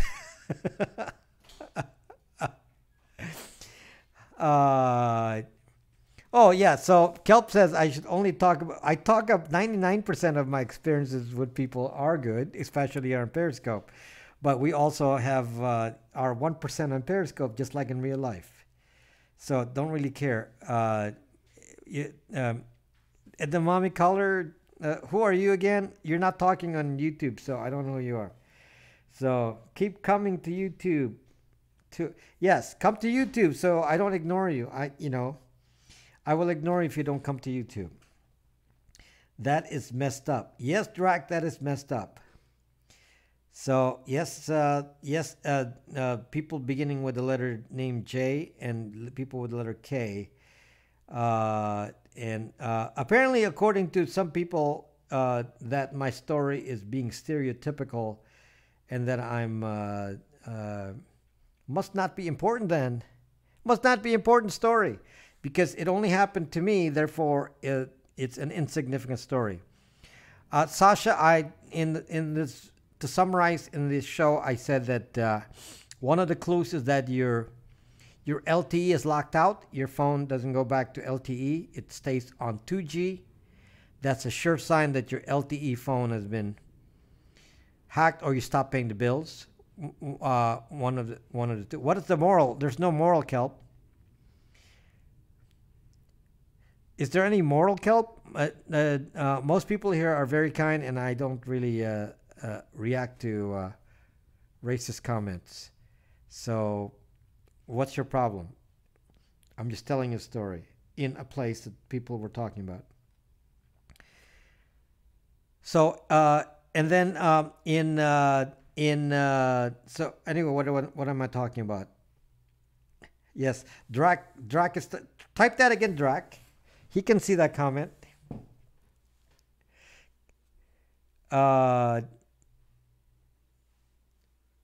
What is your take on 5G? Now, I wouldn't normally make a comment about 5G, but since I studied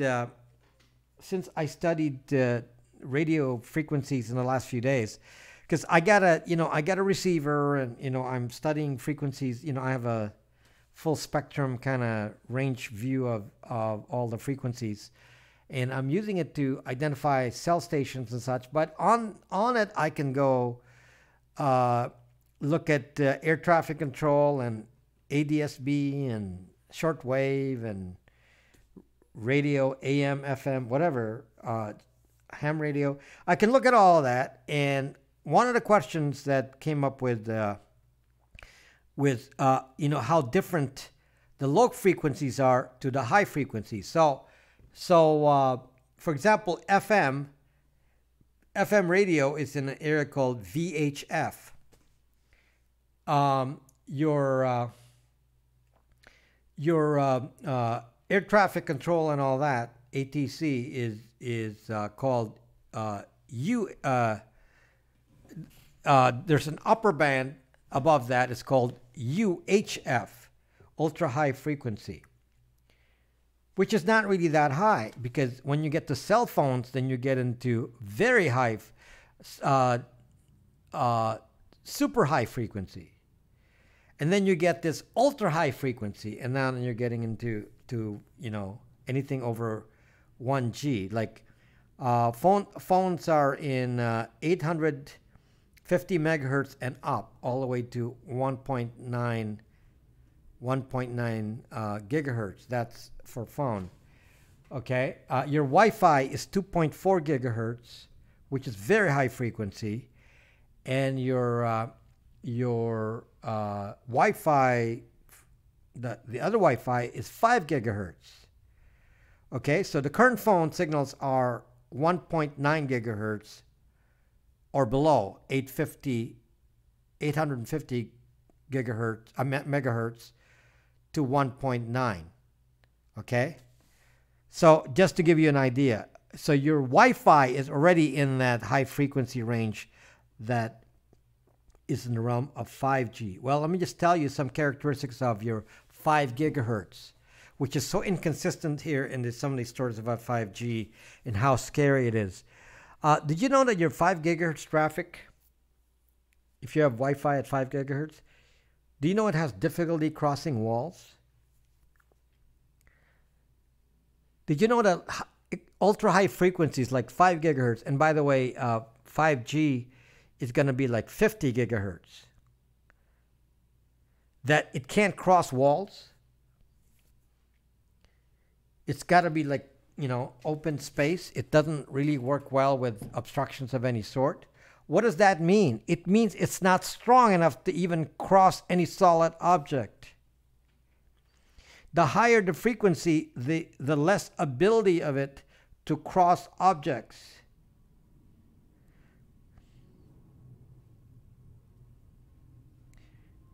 No, FM is called very high frequency. Low frequency is 100, like under 30 megahertz. That's low.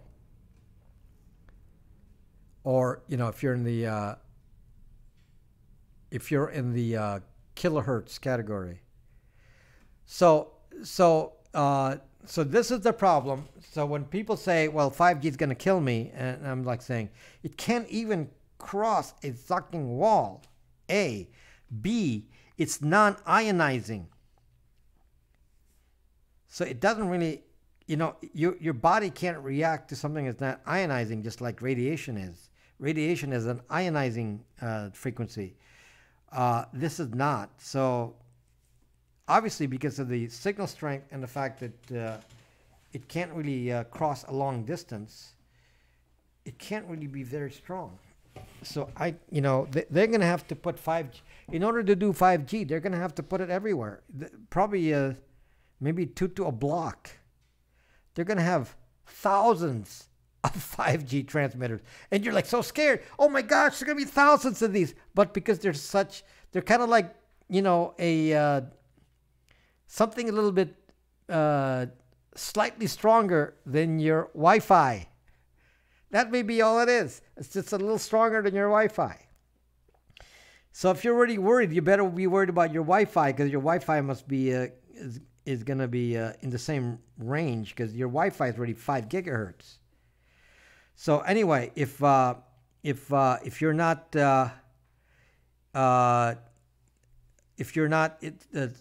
it's hysteria. It's hysteria. I wonder who's saying that.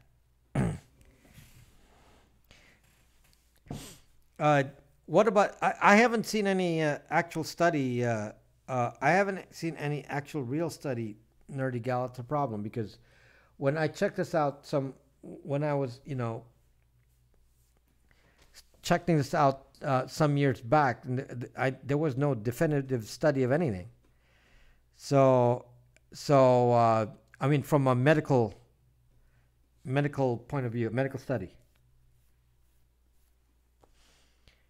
Okay, so I have to do it because I was looking at videos of 5G, and they were saying things like, all this radiation will kill you, but then on the second round they say, well, the higher the frequency, the less capability to cross a solid object.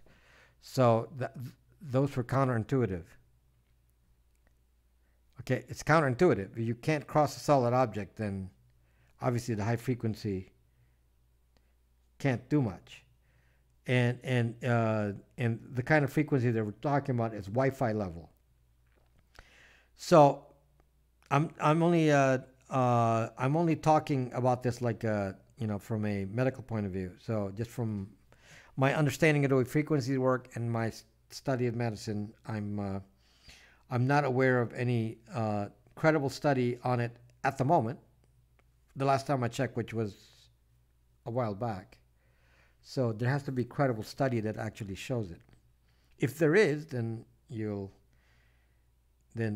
we'll know. But at the moment, they've been doing studies since the. I don't know if you remember this, but way back when, during Reagan's time, they were actually doing low frequency. They wanted to put low frequency antennas in Wisconsin, and they wanted to do it to communicate with submarines. And people were saying, "Oh no, we're gonna get radiation from those low frequency things in Wisconsin." With this huge long wave, low wave, very very long wave, transmissions for communicating with submarines, and then years of study, and that didn't lead to anything. So that's what I know at the moment. So anyway, I'm not claiming to be an expert here. So if you believe that there's something to be afraid of, okay. If you believe that there's something to be afraid of, then you should research that. Yes, I'm just noticing though that a high frequency has less capability of crossing things. It becomes short range. So the higher the frequency, and you get into the 50 gigahertz, it's very short range, very very short range. Okay, now you two are fighting. You two were buddies from Wisconsin. What happened? How did you get into a fight?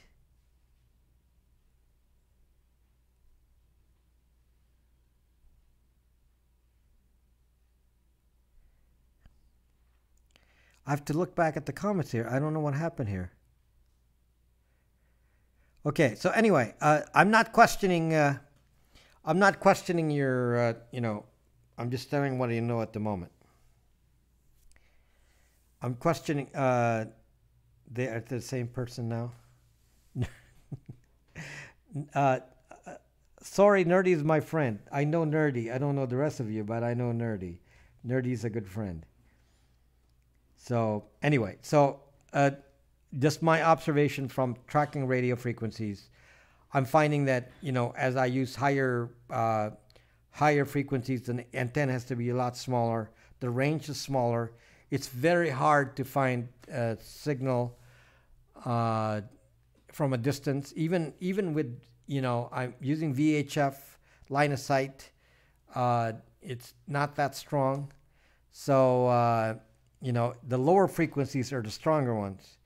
So just saying that I'm just commenting on what I know from what I learned just in the last few days on radio frequencies, which I don't know much about. I've been a fan for Kelp. You're fine. I just want you to talk on YouTube so that people can see your comments. Rob has purple pineapple reappeared again. His purple pineapple reappeared again. Who's purple pineapple? You mean I know what you're talking about. Was it pineapple? Yeah. The person in question, Drac, I believe showed up on YouTube with a and gave me a hint. I think that person showed up on YouTube. Drac. I'm going to YouTube. Okay, Nerdy Gal, YouTube is better anyway. So YouTube is better anyway. Okay, so I hope you you watched that video that I made on doing the browser threats. Again, the title doesn't really speak to what that thing does. So if you would watch that video and then comment on it to see what your experience is. I'd like to see what it does for you. Put a comment on the YouTube and say, oh, it worked for me. Oh, this sucks. This didn't show me any data because I had turned everything off and it couldn't fingerprint me whatsoever. You know, tell us that.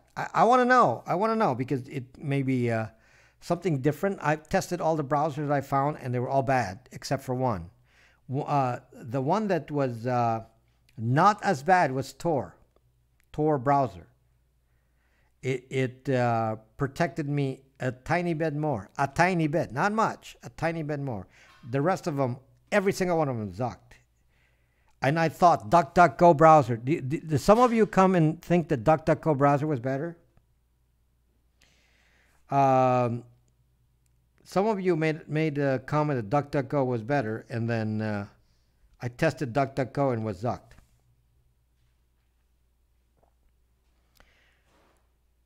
Okay, and I said, okay, let me use Brave. Let me use Brave. So I went and tried Brave. Zucked. So I don't know. I thought it was supposed to unzuck us. So why am I still being zucked on Brave and on DuckDuckGo? So basically, all of them zucked me. And I thought Apple would save me. So I tried Safari. Zucked. Didn't work. Is there a place we can live where they don't track their own people? Deanna, since you're in Arizona, you can take one of those desert areas and, you know, you watch those YouTube videos on small homes or off-grid. There's some videos. I love watching those videos, Deanna. You use a basilisk. You can be anonymous on Tor. Yes, or using my Bytes Tor browser. Tor, my Bytes Tor product. But anyway, you can watch those YouTube videos about tiny homes and off-grid. And I think the one I was watching was from Arizona. And they were like living in some, you know, some faraway place in Arizona, and they probably couldn't get tracked much, except they were on the internet so much. Oh yeah, Nerdy Gal, I forgot you're in Arizona too. That's my next move. But I enjoyed those. I enjoyed those tiny home things, and you know, on YouTube. That's because, you know, I keep thinking, oh, wouldn't it be nice to be like, you know, off the grid. And it's very easy for me to be off the grid. I can just take my boat and go on the ocean. Then I'm off the grid. But I don't want to be shaking up and down because I get seasick. So I you know, I can only handle like an afternoon on the boat. But, you know, if I'm going to stay on the boat for days, then it's going to be a problem. Don't you love those, Nerdy, those tiny home videos? They're kind of fun to watch. So they get a lot of views. I'm sure they make a lot of money, enough money to pay for their tiny homes just by doing that on YouTube. It's pretty cool. Slab City in California. You can pack up and drive every day. I'm getting woozy. So anyway, I'm going to learn some more. I can't make a video yet about, you know, what I've learned about radio waves because I don't know much yet. But I'm going to see what I can find. You know, if I learn about how they do the frequencies on cell tower things, you know, I'm going to show you. I think I have to get a better kind of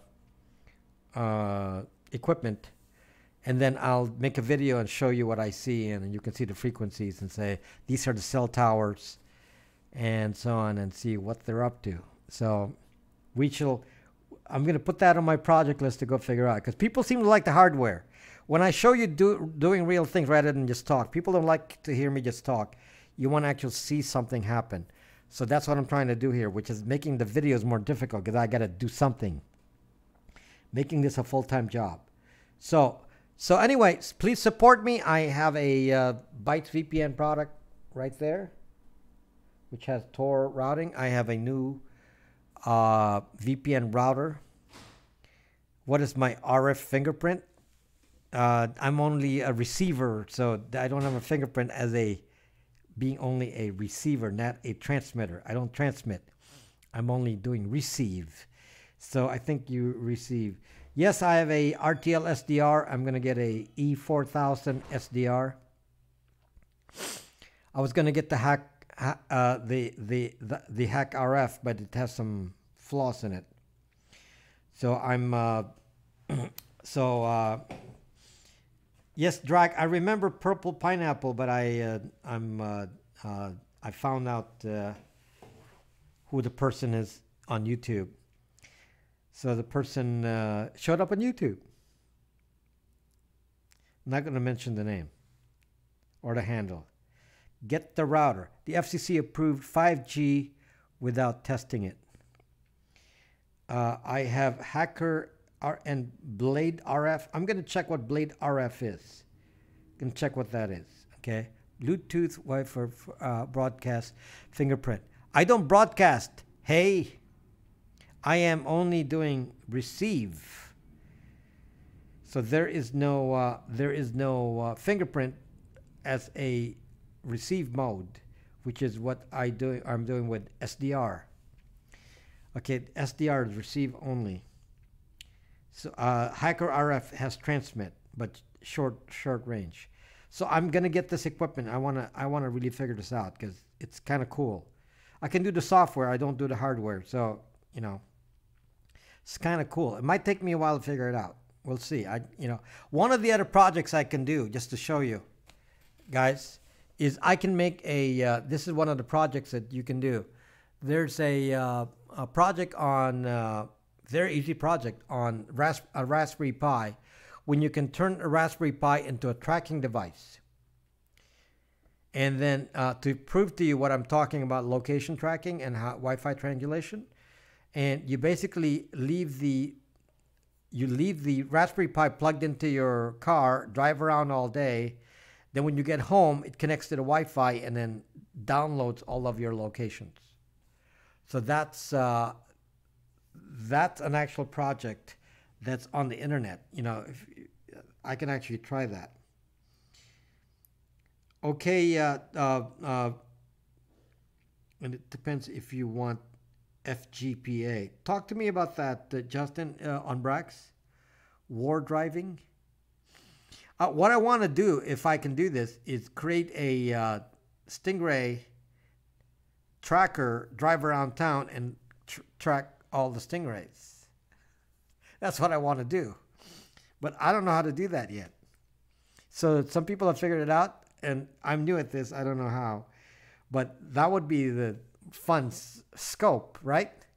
That would be a fun scope. Drive around, see what the Stingrays are. So since I can't do that, I can do it some other way. Make some software to track locations using Wi-Fi triangulation. So anyway, please support my products. I also have a Patreon account, Rob Braxman Tech on Patreon, and if you go to my store, you can find products and T-shirts and hats and things, and support the cause.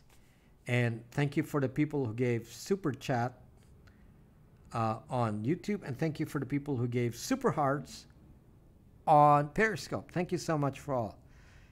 Okay, I'll see you tomorrow. I will not be broadcasting on Easter, so tomorrow then we take a break. So I'll be here tomorrow, but not on Sunday. Okay? Good night, folks, and talk to me and Brax, some of you with questions. Bye-bye.